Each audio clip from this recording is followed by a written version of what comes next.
മക്കളെ നമസ്കാരം. നമ്മുടെ PYQ സീരീസ് ഇങ്ങനെ ചെയ്തുകൊണ്ട് വരും അല്ലേ. അപ്പൊ അതിലെ നമ്മൾ 2022 ചർച്ച ചെയ്തു. 2023, 2024, 2021 4 വീഡിയോ നമ്മൾ ഇതുപോലെ ചെയ്തു. ഇന്ന് നമ്മൾ ഡിസ്കസ് ചെയ്യാൻ പോകുന്നത് വേറൊന്നുമല്ല, 2019 കെമിസ്ട്രി വിഭാഗം IIT എക്സാമിന്റെ ക്വസ്റ്റ്യൻസ് ആണ് നമ്മൾ ഡിസ്കസ് ചെയ്യാൻ പോകുന്നത്. അപ്പോൾ എല്ലാ തവണ ഞാൻ പറയുന്ന പോലെ തന്നെ മക്കളെ എൻ്റെ കൂടെ തന്നെ ഇരിക്കുക. നിങ്ങൾക്ക് ഉത്തരങ്ങൾ നിങ്ങൾക്ക് കിട്ടിയാലും നിങ്ങൾക്ക് അറിയാമെങ്കിലും നിങ്ങൾ അത് സ്കിപ്പ് അടിച്ചിട്ട് മാത്രം പോയിരിക്കുക. കാരണം എൻ്റെ കൂടെ തന്നെ എൻ്റെ ഫുള്ള് ഞാൻ ആൻസർ പറയുന്ന മുഴുവൻ നിങ്ങൾ കേൾക്കുക. കാരണം ഞാൻ അതിൻ്റെ ഇടയ്ക്ക് വേറെ ക്വസ്റ്റ്യൻസിന്റെ കൺസെപ്റ്റും കൂടെ പറയുന്നുണ്ട്. അപ്പോൾ മക്കള് സ്കിപ്പ് ഒന്നും അടിച്ചു കേൾക്കാതെ വീഡിയോ ഫുള്ള് കാണുക.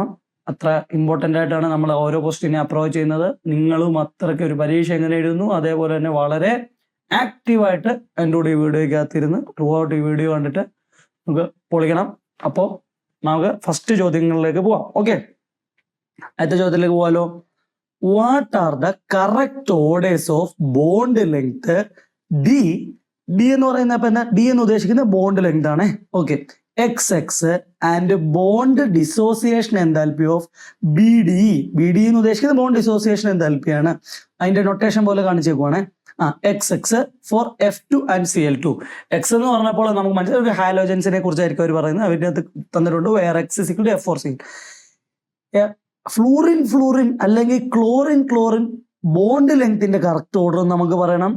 ഫ്ലൂറിൻ അല്ലെങ്കിൽ ക്ലോറിൻ എന്ന് ഇതിന്റെ ബോണ്ട് ഡിസോസിയേഷൻ എൻതാൽപ്പിയുടെ ഓർഡറും നമ്മൾക്ക് പറയണം. ഓക്കെ, അപ്പൊ നമുക്ക് ഈ ചോദ്യത്തിന് എങ്ങനെ അപ്രോച്ച് ചെയ്യുമെന്ന് പറയാം. ഓക്കെ, നമുക്ക് നോക്കാലോ.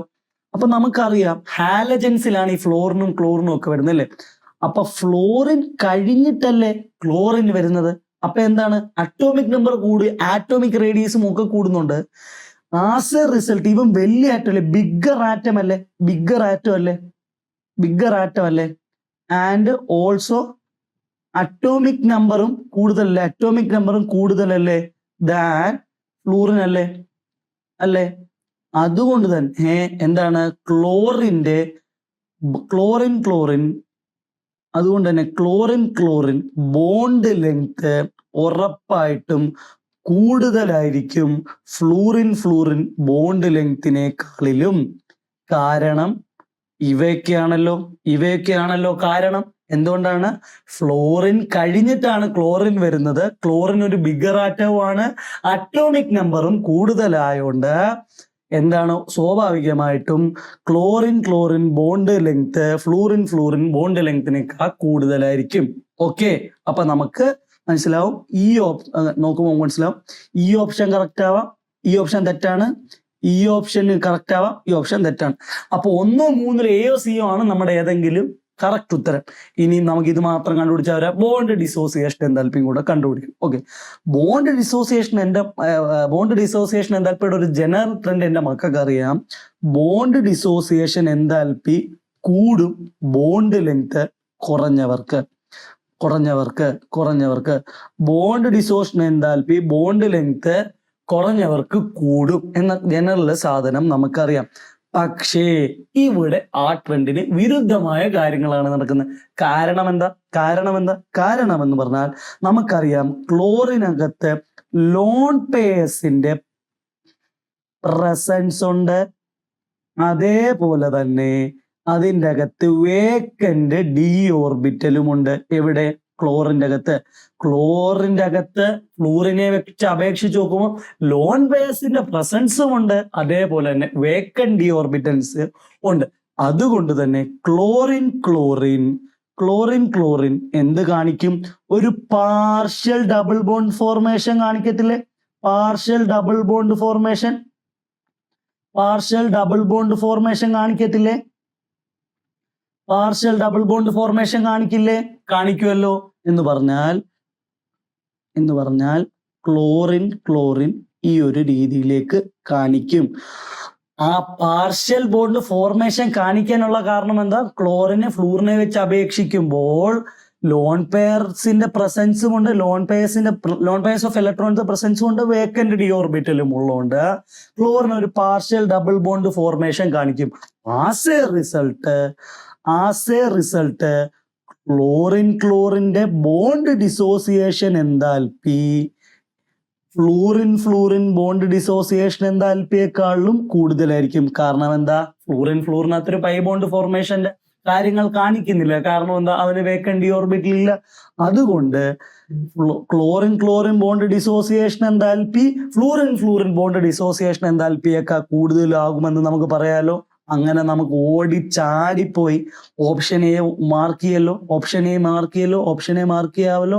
കാരണം എന്താ? ഓപ്ഷൻ എക്കകത്ത് പറഞ്ഞേക്കുന്നത് കറക്റ്റാണ്. ഫ്ലൂറിനേക്കാളും ബോണ്ട് ലെങ്ത് ക്ലോറിനാണ് കൂടുതൽ. അതേപോലെ ബോണ്ട് ഡിസോസിയേഷൻ എന്താൽപ്പി നോക്കുമ്പോൾ ക്ലോറിനേക്കാളും ഫ്ലൂറിനുമാണ് കൂടുതൽ. അപ്പൊ ഓപ്ഷൻ എ മാർക്ക് ചെയ്യാലോ. ഓക്കെ അല്ലേ? ഓക്കെ, അടുത്ത ചോദ്യത്തിലേക്ക് പോവാം. ഓക്കെ, സെക്കൻഡ് ചോദ്യത്തിലേക്ക് പോവാം. ഓക്കെ, നമുക്കറിയാം കോർഡിനേഷൻ കെമിസ്ട്രിന്ന് ഒരു സൂപ്പർ ചോദ്യമാണിത്. Which is the appropriate combination of spin configuration and colour for the anionic complex COL6 3- COL6 3-. അതിൻ്റെ അകത്ത് എൽ എന്താണ്? എല്ല് മോണോഡെൻഡേറ്റ് ആണ്, മോണോ ആനയോണിക്കുമാണ്. മോണോ ആനയോണിക് എന്ന് പറഞ്ഞ ഈ രണ്ട് ഞാൻ പറഞ്ഞല്ലോ, മക്കളെ ഞാൻ നിങ്ങളോട് ക്വസ്റ്റ്യൻ ചെയ്യുമ്പോഴേ പറഞ്ഞിട്ടുണ്ട്, ഈ ക്വസ്റ്റ്യൻസ് ഇങ്ങനെ ക്വസ്റ്റ്യൻ കിട്ടുമ്പോൾ നിങ്ങൾ ബ്രേക്ക് ചെയ്യുക. ക്വസ്റ്റ്യൻ നിങ്ങളുടെ അടുത്ത് വരുന്ന ക്വസ്റ്റ്യൻസിനെ ബ്രേക്ക് ചെയ്യുക. അങ്ങനെ ബ്രേക്ക് ചെയ്യുമ്പോൾ നമുക്ക് വളരെ എളുപ്പത്തിൽ ആ ക്വസ്റ്റിനെ ടാക്കിൾ ചെയ്യാൻ പറ്റും. ഇതിനകത്ത് തന്നെ നോക്കി, ഇതിനകത്ത് എന്താ പറയുക? L is a monodentate and mono anionic. അപ്പൊ മോണോ ആനയോണിക് എന്ന് പറയുമ്പോൾ നമുക്ക് മനസ്സിലായി ചാർജ് എന്ന് പറയുന്നത് -1 ആണ്. മോണോഡെൻഡേറ്റ് എന്ന് പറഞ്ഞാൽ അവൻ ഒരു സ്ഥലത്തിൽ കൂടെ സെൻട്രൽ മെറ്റൽ ആറ്റത്തിനെ ഇത് ചെയ്യാൻ പറ്റും എന്ന് പറഞ്ഞാൽ ഡെൻസിറ്റി ഒന്നേ ഉള്ളൂ എന്ന് പറഞ്ഞാൽ അവൻ ഒരു സൈഡിൽ കൂടെ കടിക്കാൻ പറ്റത്തുള്ളൂ. ഓക്കെ അല്ലേ? ഓക്കെ, മോണോ ആനയോണിക് ലിഗാൻഡ് എന്ന് പറയുമ്പോൾ അതിനകത്ത് ചാർജ് -1 ആണെന്ന് മനസ്സിലായി. അത് വെച്ചിട്ട് നമുക്ക് ഈ COL6 3-1 എന്ന് പറഞ്ഞിരിക്കുന്നത് നമുക്ക് അൺനോൺ ആയിട്ടുള്ള ആനയോണിക് കോംപ്ലക്സിന്റെ ചാർജ് കണ്ടുപിടിക്കല്ലോ.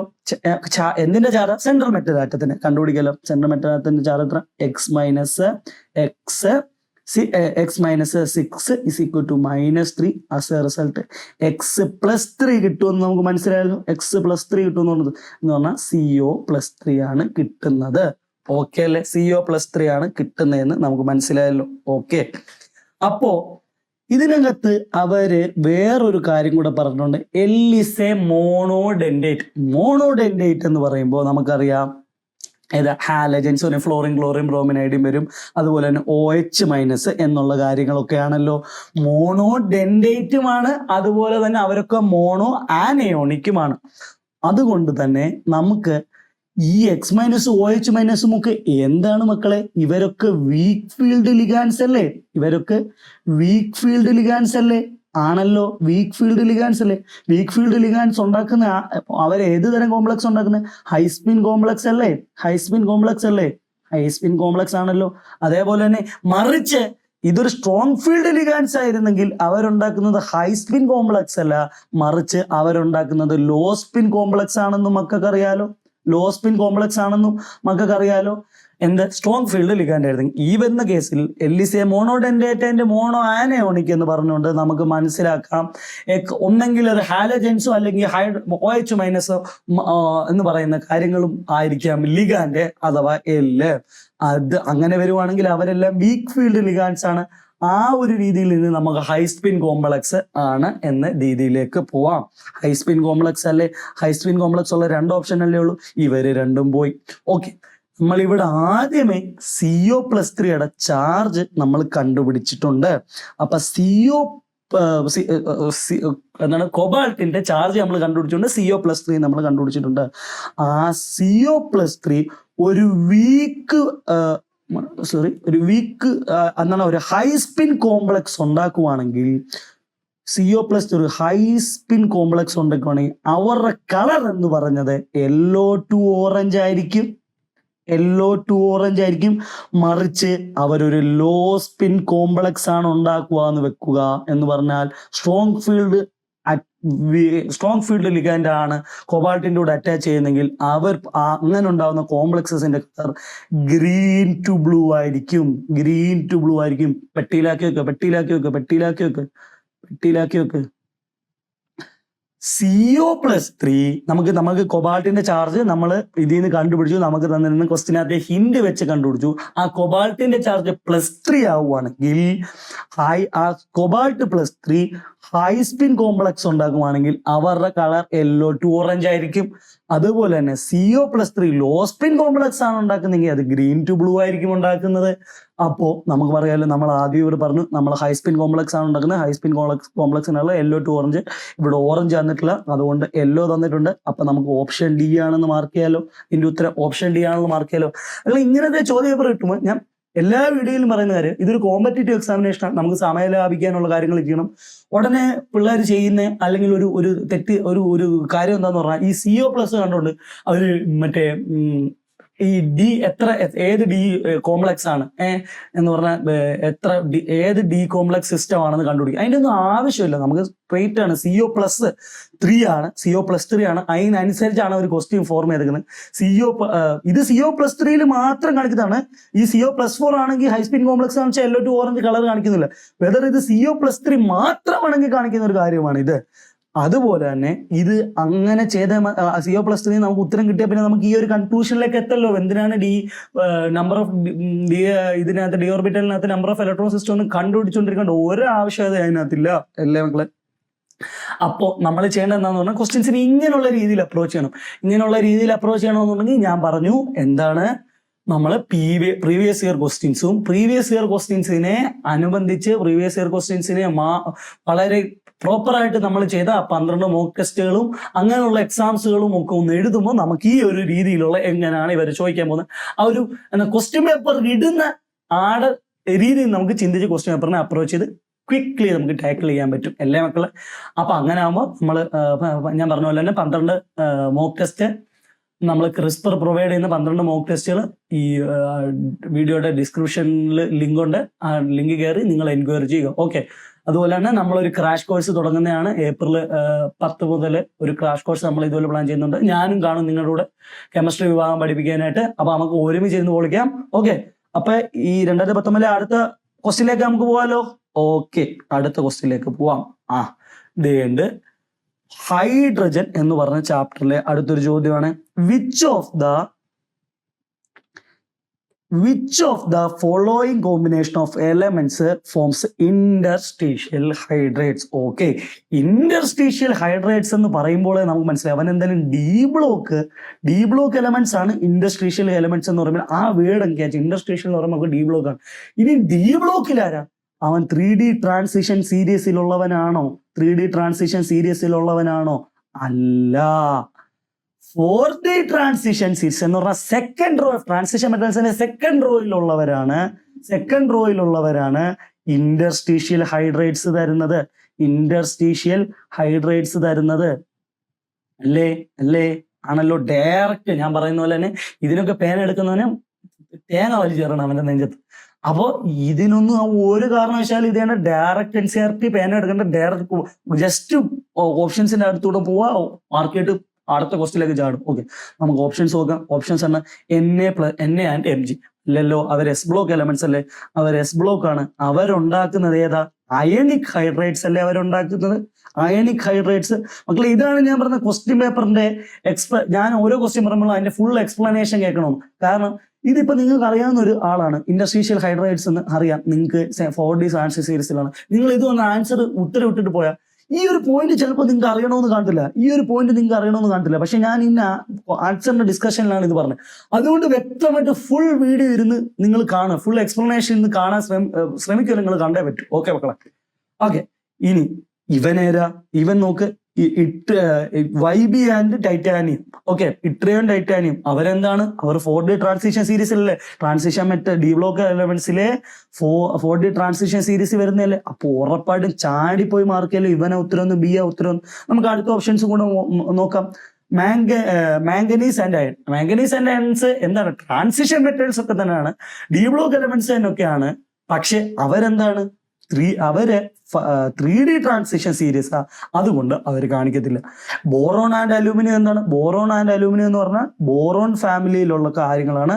അവർ ജനറലി ബൊറൈൻസ് ആണ് ഉണ്ടാക്കുന്നത്. ഓക്കെ അല്ലേ? ഓക്കെ അല്ലേ? അപ്പൊ ഇങ്ങനെയുള്ള സിഗ്നിഫിക്കന്റ് ആയിട്ടുള്ള അടുത്ത വേറൊരു ചോദ്യങ്ങളിലേക്കുള്ള ഉത്തരം കൂടെ അല്ലെങ്കിൽ വേറൊരു ചോദ്യത്തിന് കൺസെപ്റ്റും കൂടെ കിട്ടണമെന്നുണ്ടെങ്കിൽ മക്കള് ഫുൾ വീഡിയോ കാണാൻ ശ്രമിക്കുക. ഓക്കെ, അടുത്ത ക്വസ്റ്റ്യനിലേക്ക് നമുക്ക് പോകാമല്ലോ. അടുത്ത ക്വസ്റ്റ്യനിലേക്ക് പോവാം. ഓക്കെ, അടുത്ത ക്വസ്റ്റ്യൻ നമ്മുടെ കോർഡിനേഷൻ കെമിസ്ട്രി തന്നെയാണ്. With how many geometrical isomers are possible for the square planar complex palladium pyridine chlorine bromine energy എന്ന് പറഞ്ഞാൽ ഇത് തന്നിരിക്കുന്നത് ഏത് ഫോമിലാണെന്ന് ആദ്യം നോക്കും. MABCD ഈ ഫോമിലല്ലേ തന്നേക്കുന്നത്. അപ്പൊ ഈ ഫോമിൽ തന്നോണ്ട് നമുക്ക് പെട്ടെന്ന് നമ്മള് ഈ കാര്യങ്ങളൊക്കെ നമുക്ക് ബൈഹാർട്ട് പഠിക്കുന്ന കുട്ടികളുണ്ട്. ബൈഹാർട്ട് പഠിച്ചാൽ നമുക്ക് ഭയങ്കര സമയലാകും. കാരണം MABCD എന്ന് പറയുന്ന കോംപ്ലക്സ് MABCD എന്ന് പറഞ്ഞ രീതിയിലാണ് കോംപ്ലക്സ് തന്നിട്ടുണ്ടെങ്കിൽ നമുക്കറിയാം അതിന്റെ ജോമെട്രിക്കൽ ഐസോമർസം ഉറപ്പായിട്ടും 3. മറ്റേ അതുപോലെ തന്നെ ഇതിന്റെ ഇടയിൽ ഞാൻ പറയാണ് മക്കളെ, MA3B3 എന്നാ തന്നെങ്കിൽ അതിനകത്ത് 2 geometrical isomerism ആണുള്ള fuck and mirror. അതേപോലെ തന്നെ MA2B2 വരുമ്പോൾ എങ്ങനെയാണ്, MA3B വരുമ്പോൾ എങ്ങനെയാണ്, MA2BC വരുമ്പോൾ എങ്ങനെയാണ്, ഇതിന്റെ ഒക്കെ നിങ്ങൾ ഇതേപോലെ ചെയ്ത് നോക്കുക. അല്ലെങ്കിൽ നിങ്ങൾ ഏതൊക്കെയാണ് ജോമെട്രിക്കൽ ഐസോമേഴ്സ് എന്ന് നിങ്ങളൊന്ന് ഈ ക്വസ്റ്റ്യൻ ചെയ്തുകൊണ്ടിരിക്കുമ്പോൾ തന്നെ നിങ്ങളൊന്നും കൂടെ NCERT-യിലോ അല്ലെങ്കിൽ നിങ്ങളുടെ റെഫർ ചെയ്യുന്ന നിങ്ങളുടെ നോട്ടിലോ ഒന്ന് പോയിട്ട് അതും കൂടെ ഒന്ന് ചെക്ക് ചെയ്യാം. ഓക്കെ, അപ്പൊ നമുക്കറിയാലോ MABCD എന്ന് പറഞ്ഞാൽ അതിന്റെ ജോമെട്രിക്കൽ ഐസോമേഴ്സ് എന്തായാലും 3 നമ്മൾക്ക് എല്ലാം അണ്ടർസ്റ്റുഡ് ആയിട്ടുള്ള കാര്യം. നമുക്ക് വേണമെങ്കിൽ അത് ഞാനൊന്ന് വരച്ചു തരാം. ഇവിടുത്തെ സെൻട്രൽ മെറ്റൽ ആറ്റം ഏതാ? പല്ലേഡിയം. അപ്പൊ പല്ലേഡിയത്തിന്റെ ഇവിടെ ഒരു രീതിയിൽ ഇവിടെ പിരമിഡൻ വരാം, ഇവിടെ ക്ലോറിൻ വരാം, ഇവിടെ ബ്രോമിൻ വരാം, ഇവിടെ NH3 വരാം. വേറെ രീതിയിൽ എന്ന് പറഞ്ഞാൽ ഇവിടെ പല്ലേഡിയം വരയ്ക്കുക, ഇവിടെ പിരമിഡിനെയും ക്ലോറിനെയും നമ്മൾ അതേപോലെ തന്നെ കീപ്പ് ചെയ്തുകൊണ്ട് ഇവന്മാരെ തമ്മിൽ മാറ്റുക. അയ്യോ സോറി മക്കളെ, ഇവന്മാരെ അങ്ങോട്ട് മാറ്റുക എന്ന് പറഞ്ഞാൽ ഇവിടെ NH3 അല്ലെങ്കിൽ Br. ഇനി ഈ പിരമിഡിനെയും ക്ലോറിനെയും നമ്മൾ ട്രാൻസ് പൊസിഷനിൽ വെക്കുക. ഓക്കെ എന്ന് പറഞ്ഞാൽ സ്ക്വയർ പ്ലാനർ കോംപ്ലക്സ് ആയതുകൊണ്ട് മക്കളെ ഇങ്ങനെ വരുന്നത്. ഇവിടെ പിരമിഡൻ വെക്കുക, ഇവിടെ ക്ലോറിൻ വെക്കുക, ഇവിടെ Br വെക്കുക, ഇവിടെ NH3 വെക്കുക. ഇതാണല്ലോ ഇതിന്റെ 3 ജോമെട്രിക്കൽ ഐസോമേഴ്സ് എന്ന് പറഞ്ഞാൽ ഈ ഒരു കോംപ്ലക്സിന്റെ ജോമെട്രിക്കൽ ഐസോമേഴ്സ് എന്ന് പറഞ്ഞാൽ 3 MABCD എന്ന് പറഞ്ഞ ഫോമിലാണ്. അപ്പോ ഈ ഒരു 3 രീതിയിലായിരിക്കുമല്ലോ അത് വരുന്നത് അല്ലേ? 4മതൊരു രീതി പോസിബിളും അല്ലല്ലോ. അപ്പൊ നമുക്ക് എന്താ ചാടിപ്പോയി ഓപ്ഷൻ ഡി മാർക്ക് ചെയ്യാലോ. ഓക്കെ അല്ലേ മക്കളെ? സെറ്റ് അല്ലേ? പൊളിയല്ലേ? അടുത്ത ക്വസ്റ്റ്യനിലേക്ക് പോവാം. ഓക്കെ, അടുത്ത ക്വസ്റ്റ്യൻ അടുത്തൊരു നല്ല കൺസെപ്റ്റ് അറിയാവുന്ന എന്ന് പറഞ്ഞാൽ ഇതൊരു മിക്സിംഗ് ക്വസ്റ്റ്യൻ എന്ന് പറഞ്ഞാൽ ഇതൊരു ചാപ്റ്ററിലെ ക്വസ്റ്റ്യൻ ഇല്ല. ഇതിനകത്ത് കോർഡിനേഷൻ കെമിസ്ട്രിയുടെ കൺസെപ്റ്റും വരുന്നുണ്ട്, കെമിക്കൽ ബോണ്ടിങ്ങിലെ ലാസ്റ്റ് പാർട്ടിലെ കുറച്ച് കൺസെപ്റ്റ്സും വരുന്നുണ്ട്. ഓക്കെ, ക്വസ്റ്റ്യൻ വായിക്കാം. മോളിക്കുലാർ അഡക്ട് എന്ന് പറഞ്ഞാൽ ഒരു ന്യൂ വേർഡ്. ചിലവർക്കൊക്കെ ന്യൂ വേർഡ് ആയിരിക്കും. എന്താണ് അഡക്ട് എന്നറിയോ മക്കളെ? അഡക്ട് എന്ന് പറഞ്ഞാൽ അഡീഷൻ പ്രോഡക്റ്റിനെയാണ് നമ്മൾ അഡക്ട് എന്ന് വിളിക്കുന്നത്. ഓക്കെ അല്ലേ? അപ്പോ a molecular adduct is formed between BF3 and ethyl oxide. Which of the following values describe the coordination number, valency, oxidation state of B atom in this adduct? Okay, borrow എന്ന് പറഞ്ഞാൽ ഇത് രണ്ടും കൂടെ add ചെയ്യുമ്പോൾ നമുക്കൊരു add ചെയ്യുന്നതിന്റെ റിസൾട്ടായിട്ട് ഒരു adduct കിട്ടും എന്ന് പറഞ്ഞാൽ ഒരു അഡീഷണൽ പ്രോഡക്റ്റ് കിട്ടും. ആ അഡീഷണൽ പ്രോഡക്റ്റിന്റെ അകത്തെ സെൻട്രൽ ആറ്റം ബ്രോമിൻ അല്ലേ, ബോറോൺ അല്ലേ? ആ ബ്രോറോണിന്റെ അകത്തെ കോർഡിനേഷൻ നമ്പർ കണ്ടുപിടിക്കണം, ബാലൻസ് കണ്ടുപിടിക്കണം, ഓക്സിഡേഷൻ സ്റ്റേറ്റ് കണ്ടുപിടിക്കണം. അപ്പോൾ നമുക്ക് ആദ്യം ഉണ്ടാകുന്ന അഡക്റ്റ് ഒന്ന് എഴുതാം. ഓക്കെ, അപ്പൊ എങ്ങനെയാണ്?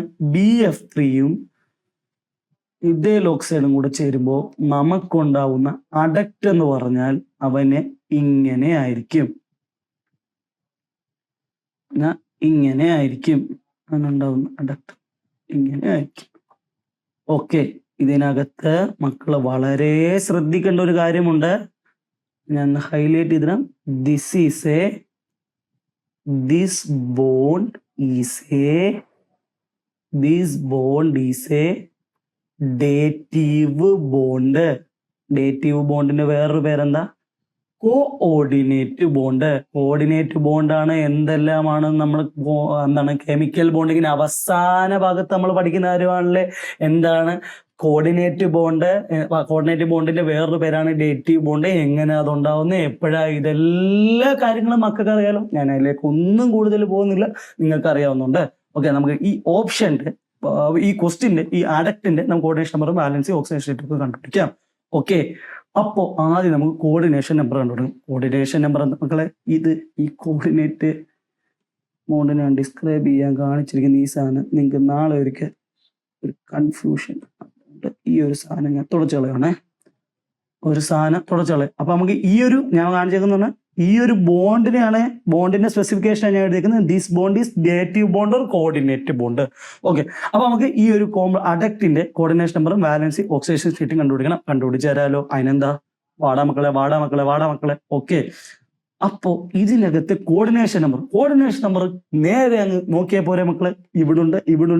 ഈ 4 രീതിയിൽ കൂടെ 4 ലിഗാൻഡ് തന്നെ ഇല്ലേ, ആ ബോറോണിന്റെ സെൻട്രലായിട്ട് നിന്നിട്ട് 4 ഇതില്ലേ. അപ്പൊ എന്താണ്, ഒബ്വിയസ് ആണല്ലോ കോർഡിനേഷൻ നമ്പർ = 4 എന്ന്. വാലൻസി എത്രടാ, വാലൻസിയും അത് തന്നെയാണല്ലോ.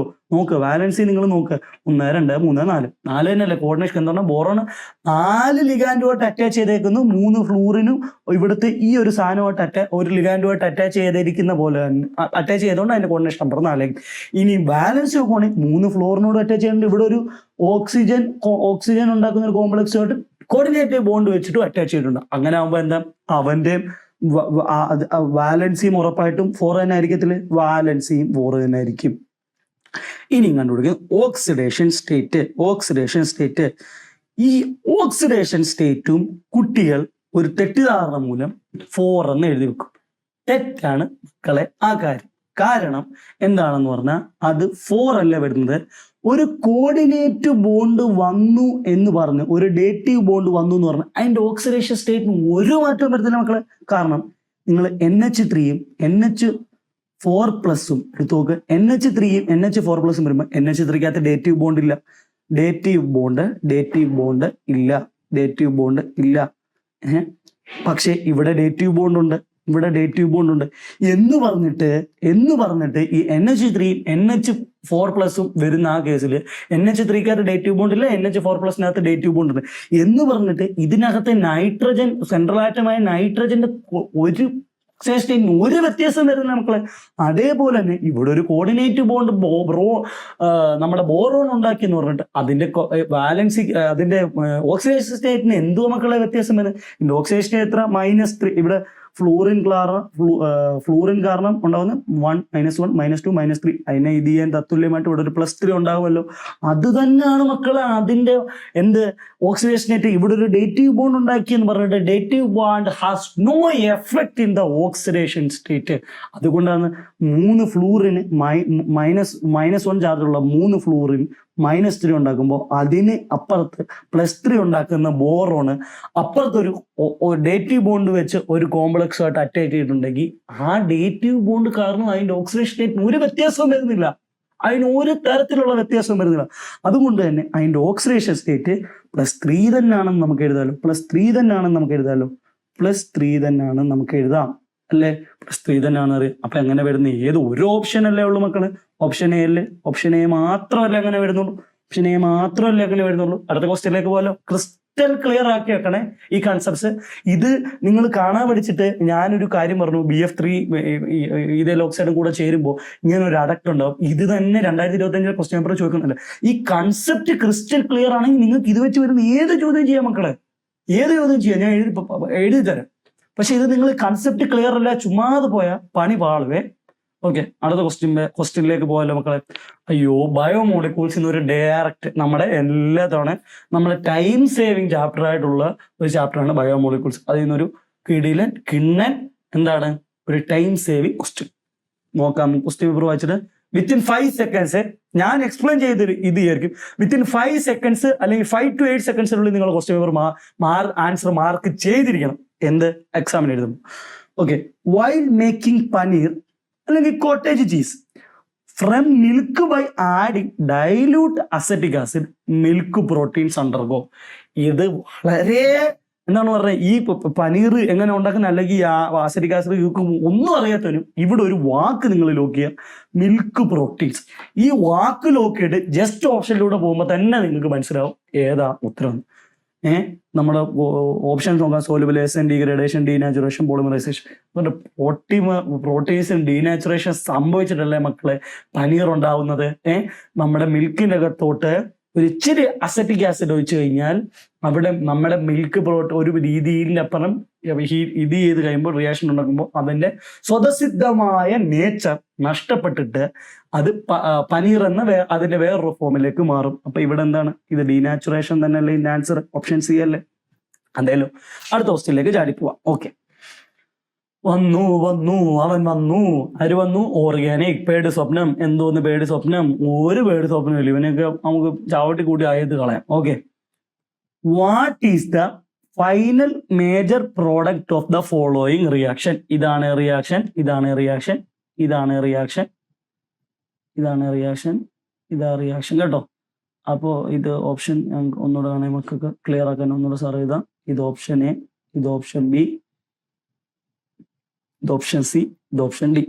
ഓക്കെ, അപ്പോ ഇതാണ് നമുക്ക് ഈ റിയാക്ഷൻ എഴുതണം. ഓക്കെ അല്ലേ? അപ്പോ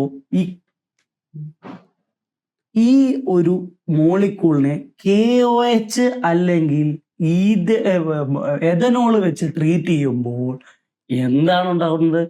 ഈ ആദ്യത്തെ റിയാക്ഷൻ ഇതിപ്പോ 1 എന്ന് പറഞ്ഞാൽ ഈ NH2 നിങ്ങളിപ്പോ കൺസിഡർ ചെയ്യേണ്ട ഈ ഒരു കോംപ്ലക്സ് KOH അല്ലെങ്കിൽ എഥനോൾ വെച്ച് റിയാക്ട് ചെയ്യുമ്പോൾ അവിടെ ഒരു ഡബിൾ ബോണ്ട് ഫോർമേഷൻ അല്ലേ ഉണ്ടാകുന്നത്. എങ്ങനെയാ ഡബിൾ ബോണ്ട് ഫോർമേഷൻ ഉണ്ടാക്കുന്നത്? ഇവിടുത്തെ ഒരു എച്ചും ഇവിടുത്തെ ഒരു BRും കൂടെ വന്നിട്ട് ഇവിടുന്ന് ഒരു HBr മൈനസ് ചെയ്തിട്ട് ഇവിടെ ഒരു ഡബിൾ ബോണ്ട് ഉണ്ടാകും. വരച്ച് കാണിച്ചു തരാം സാറ്. എന്ന് പറഞ്ഞാൽ ബെൻസീൻ മോളിക്യൂൾ ഇങ്ങനെ എഴുതിയിട്ട് ഇവിടെ ഒരു എച്ചില്ലേ, പമ്മി കിടക്കുന്ന ഒരു എച്ച്. അപ്പൊ ഈ ബ്രോമിനും ഈ എച്ചും കൂടെ പോയിട്ട് ഇവിടെ ഒരു -HBr എലിമിനേറ്റ് ചെയ്യും. എന്ത് വെച്ച് ട്രീറ്റ് ചെയ്യുമ്പോൾ നോക്കുക? KOHും ഈതേലോഎച്ചും അല്ല എഥനോളും കൂടെ ചെയ്യുമ്പോൾ. ഓക്കെ, അപ്പൊ ബെൻസീൻ്റെ അവിടുന്ന് ഇങ്ങനെ വന്നിട്ട് ഇവിടെ ഒരു ഡബിൾ ബോണ്ട് ഫോർമേഷൻ ഉണ്ടാകുമല്ലോ. ഡബിൾ ബോണ്ട് ഫോർമേഷൻ ഉണ്ടാകുമല്ലോ. ഇനി ഫർദർ റിയാക്ഷൻ എന്തുവായിട്ടാ? Further reaction NaNH2 same process അല്ലേ നടക്കാൻ പോകുന്നത്. സെയിം പ്രോസസ് എന്ന് പറഞ്ഞാൽ അവൻ ആരുമായിട്ടാണ് ചെയ്യുന്നത്? ഇവിടെ ഒരു ഹൈഡ്രജൻ ഇതുപോലെ പമ്മ കിടക്കുന്നില്ലേ, ഇവിടുത്തെ ഹൈഡ്രജനും ഇവിടുത്തെ ബ്രോമിനും കൂടെ പോയിട്ട് ഇവിടെ ഒരു ബോണ്ട് കൂടെ ഉണ്ടാക്കി ട്രിപ്പിൾ ബോണ്ട് ഫോർമേഷൻ അല്ലേ മക്കളെ ഉണ്ടാക്കാൻ പോകുന്നത്. ട്രിപ്പിൾ ബോണ്ട് ഫോർമേഷൻ അല്ലേ ഉണ്ടാക്കാൻ കാണാൻ പറ്റുന്നുണ്ടല്ലോ മക്കളെ അല്ലേ. പെൻസിൽ നമ്മളിങ്ങനെ എഴുതിയിട്ട് ഇവിടെ കിടക്കുന്ന ഒരു പമ്മി ഉള്ള ഒരു സാധനം NH2 ചെയ്യുമ്പോൾ വീണ്ടും ഒരു HBr പോയിട്ട് ഇവിടെ ഒരു ട്രിപ്പിൾ ബോണ്ട് ഫോർമേഷൻ ഉണ്ടാകും. അല്ലേ? ട്രിപ്പിൾ ബോണ്ട് ഫോർമേഷൻ ഉണ്ടാവുമല്ലോ. ആസ് എ റിസൾട്ട് നമുക്ക് ഏത് ഓപ്ഷനിലേക്ക് കിടക്കാം മക്കളെ? ഓപ്ഷൻ ബി അല്ലേ ഉത്തരം. ഇതെന്ന് പറഞ്ഞാൽ ഇത് കറക്റ്റ് ആണ്. എപ്പോ ഇത് കറക്റ്റ് ആണ്? അല്ല, ഇതും കറക്റ്റ്, ഓപ്ഷൻ ഡിയും കറക്റ്റ് അല്ല. ഞാൻ പറഞ്ഞു തന്നെ എന്താന്ന് പറഞ്ഞാല് നമുക്ക് NaNH2 ചോദിച്ചിട്ടില്ലായിരുന്നു. ഈ KOH or എഥനോൾ ചോദിക്കുമ്പോൾ ഇത് കറക്റ്റ് ആണെന്നായിരുന്നു ഞാൻ പറയാൻ പറ്റുന്നത്. പക്ഷെ ഇവിടെ ഒരു ബ്രോമിന്റെ ആബ്സെൻസ് ഉണ്ട്. അതുകൊണ്ട് ഈ രണ്ടാമത്തെ പ്രോസസ് ആണെന്നില്ലെങ്കിലും ഈ ഓപ്ഷന് നമുക്ക് തെറ്റാണ്. കാരണം ഇവിടെ ഒരു ബ്രോമിന്റെ പ്രസൻസ് ഇല്ല. ബി ആണല്ലോ മക്കളെ ഉത്തരം. ഞാൻ അതിന്റെ ആൻസർ കുറച്ചുകൂടെ നല്ല വൃത്തിക്ക് മാർക്ക് ചെയ്യാം. ഓക്കെ, ബി ആണല്ലോ ഉത്തരം അല്ലേ? ബി ആണല്ലോ ഉത്തരം. ട്രിപ്പിൾ ബോണ്ട് ഫോർമേഷൻ ഉണ്ടാവും. എന്താണ്? KOHും ഈതേലോഎച്ചും ആദ്യം ഇവിടെ ഒരു ഈ ഒരു എച്ചും BRും കൂടെ എലിമിനേറ്റ് ചെയ്തിട്ട് ഇവിടെ ഒരു ഡബിൾ ബോണ്ട് ഫോർമേഷൻ ഉണ്ടാക്കും. എന്നിട്ട് അടുത്ത NaNH2 സെയിം തിങ് വേറൊരു ബോണ്ട് ഫോർമേഷൻ ആണ് ഉണ്ടാക്കുന്നത്.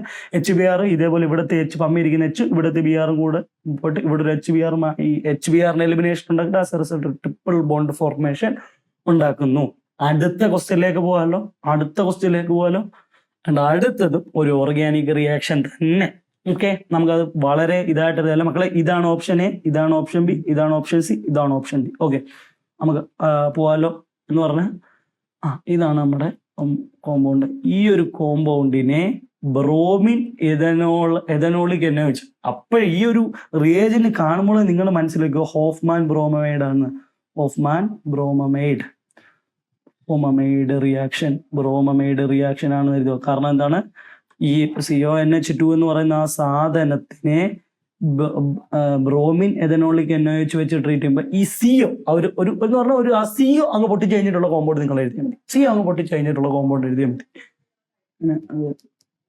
CO എന്ന് പറഞ്ഞാൽ CONH2 എന്ന് പറയുന്ന സാധനം കൊണ്ട് ഈ Br2 ഇഥനോളിക് NaOH ചെയ്യുമ്പോൾ ഹോഫ്മാൻ ബ്രോമൈഡ് റിയാക്ഷൻ ആണ്. അപ്പൊ ഈ പ്രോഡക്റ്റിനകത്ത് ഈ CO കാണത്തില്ല, ഈ NH2 പിന്നെ കാണും. അങ്ങനെ പറയുമ്പോൾ എന്താണ് നമുക്ക് സോറി മക്കളെ. അപ്പൊ എങ്ങനെയാണ് വരുന്നത്, നമുക്ക് അതിന്റെ പ്രോഡക്റ്റ് എഴുതാം. എന്ന് പറഞ്ഞാൽ ബെൻസിൻ എഴുതി, CONH2 എഴുതി, അതിൻ്റെ അകത്ത് ബ്രോമിൻ എഥനോളിക് NaOH പ്രസൻസിൽ ട്രീറ്റ് ചെയ്യുമ്പോൾ ഈ CO അങ്ങ് പോയി എന്ന് പറഞ്ഞാൽ അവിടെ ഉണ്ടാകുന്നതെന്ന് പറഞ്ഞാൽ ഇതിന്റെ മെക്കാനിസം നിങ്ങൾ പഠിച്ചു വെച്ചോ, അറിഞ്ഞിരിക്കണം. പക്ഷെ നമുക്ക് എൻട്രൻസ് പോയിന്റ് ഓഫ് വ്യൂല് നിങ്ങൾ മെക്കാനിസം എഴുതിയൊന്നും ചെയ്യണമെന്നില്ല.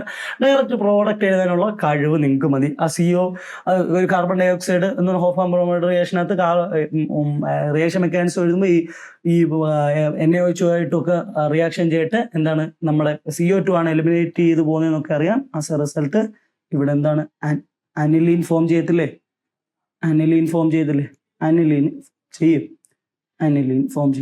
ഇനി അനിലീനെ നമ്മൾ വാട്ടറിന്റെ പ്രസൻസിൽ എക്സസ് ഇഷ്ടം പോലെ എന്ന് പറഞ്ഞാൽ പാറ എന്ന് പറഞ്ഞാൽ കാശ് കാരണം ഈ റിയാക്ഷനകത്ത് ഏതവരാണ് എനിക്കറിയില്ല.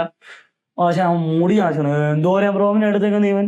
ആ ബ്രോമി വാട്ടറിന്റെ പ്രസന്റ് ഇഷ്ടം പോലെ ചെയ്യുമ്പോൾ അനിലീനെ ഒരുക്കുമ്പോൾ എന്താണ് അവൻ പോയി എന്തിലിരിക്കും.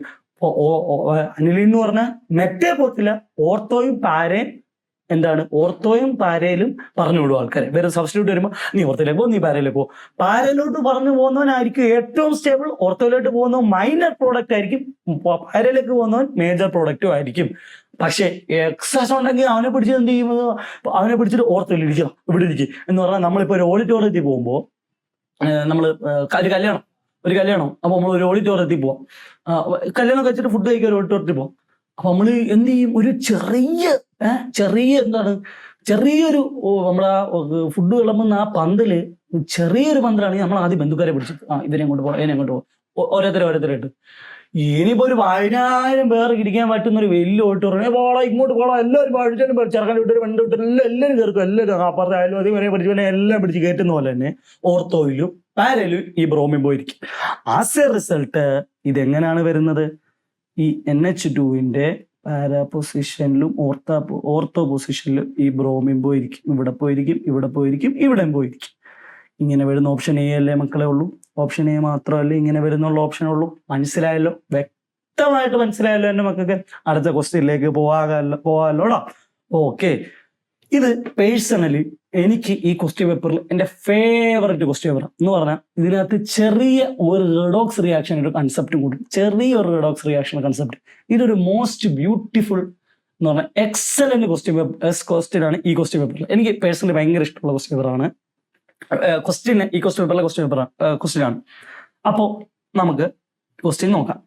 Identify the product X in the following reaction. എന്താണ്, ഡയസോണിയം ക്ലോറൈനെ എഥനോൾ വെച്ച് ട്രീറ്റ് ചെയ്ത് കഴിയുമ്പോൾ നമുക്ക് ബെൻസീൻ കിട്ടുന്നു, എക്സ് എന്ന് പറയുന്ന അൺനോൺ ആയിട്ടുള്ള ഒരു സാധനം കിട്ടുന്നു, നൈട്രൈൻ ഗ്യാസ് ഇവോൾവ് ചെയ്യുന്നു, HCl ഉണ്ടാകുന്നു, ആസിഡ് ഫോർമേഷൻ ഉണ്ട്. ഓക്കെ അല്ലേ? അപ്പൊ നമുക്ക് മര്യാദയ്ക്ക് ഇതൊന്ന് ചെയ്ത് നോക്കാം. ഡയസോണിയം ക്ലോറൈഡ് N2Cl എഥനോള് വെച്ച് ട്രീറ്റ് ചെയ്യുന്നു. എഥനോള് വെച്ച് ട്രീറ്റ് ചെയ്യുമ്പോൾ എന്താണ് ഇവിടെ ഒരു ബെൻസീനാണ് ഉള്ളത്. ബാക്കിയുള്ള കേസുകളിവിടെ ഇത്ര ഞാനിപ്പോൾ കൺസിഡർ ചെയ്യുന്നുള്ളൂ, ഇത്രയും കൺസിഡർ ചെയ്യുമ്പോൾ ഇങ്ങനെയാണ് വന്നേക്കുന്നത്. അപ്പൊ നമുക്കൊരു കാര്യം മനസ്സിലായി, ഇവിടെ ഹൈഡ്രജനിലെ ഈ കിടക്കുന്ന ഹൈഡ്രജനിലെ അപ്പൊ എഥനോൾ എന്ന് പറയുന്ന ആള് എന്താണ്, റെഡ്യൂസിങ് ഏജന്റ് ആയിട്ട് ആക്ട് ചെയ്യാണ് അല്ലെ. റെഡ്യൂസിങ് ഏജന്റ് ആക്ട് ചെയ്യണം എഥനോൾ. ഈ റെഡ്യൂസിങ് ഏജന്റ് ആയിട്ട് ആക്ട് ചെയ്യുന്നതിന് ഓക്സിഡേഷൻ സംഭവിക്കുന്നു. നമ്മൾ റിഡോക്സ് റിയാക്ഷനിൽ പഠിച്ചിട്ടില്ലേ മക്കളെ? അപ്പോൾ ethanol will undergo oxidation.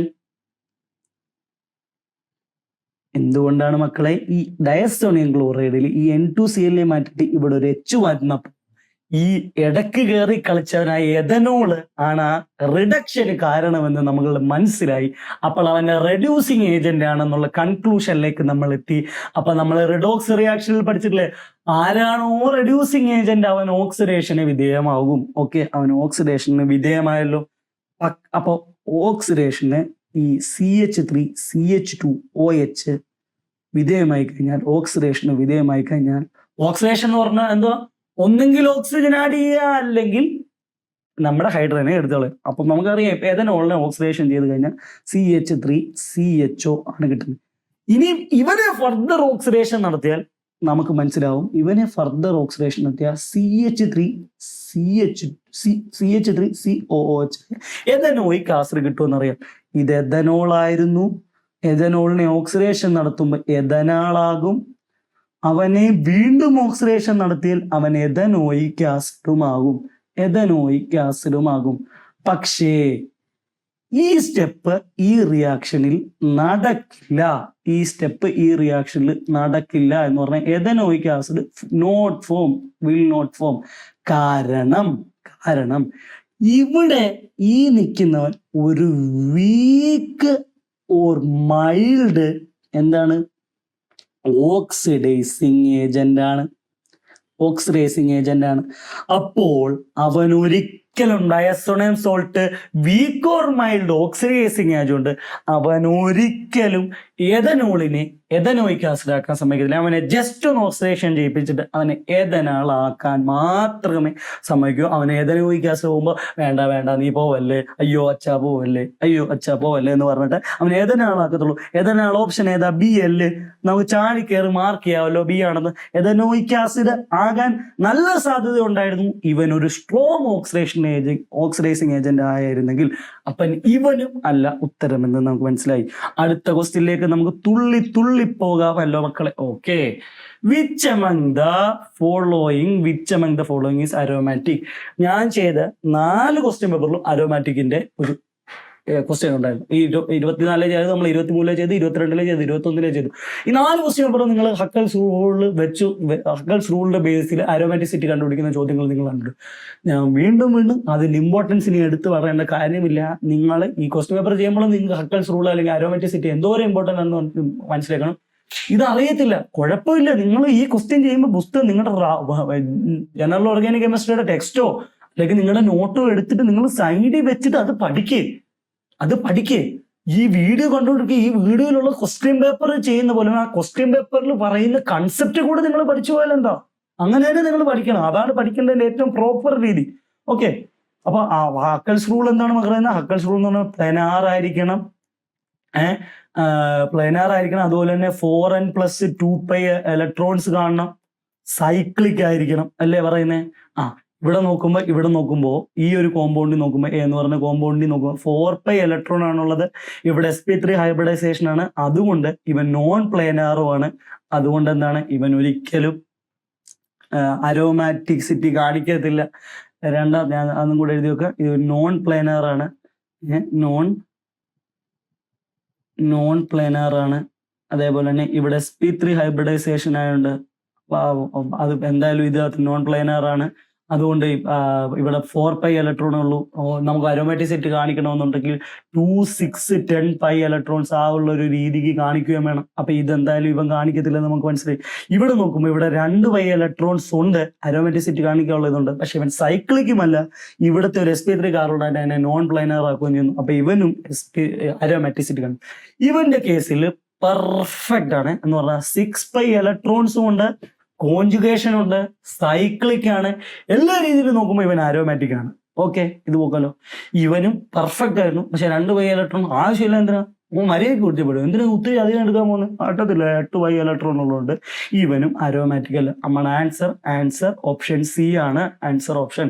Okay, അടുത്ത ക്വസ്റ്റ്യനിലേക്ക് പോലോ. ഓക്കെ, അടുത്ത ക്വസ്റ്റ്യൻ ശ്രദ്ധയോടെ നിങ്ങൾ കേൾക്കുക. അടുത്ത ക്വസ്റ്റ്യൻ എന്താ?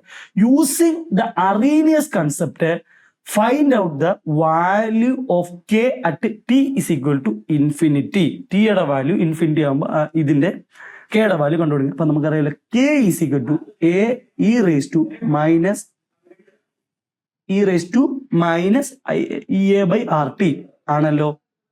അപ്പോ നമുക്ക് മനസ്സിലാവും ഇവിടെ നമ്മൾ ചെയ്യുമ്പോൾ ഇവിടെ നമുക്ക് ലിമിറ്റ് ടി ഇൻഫിനിറ്റി കെ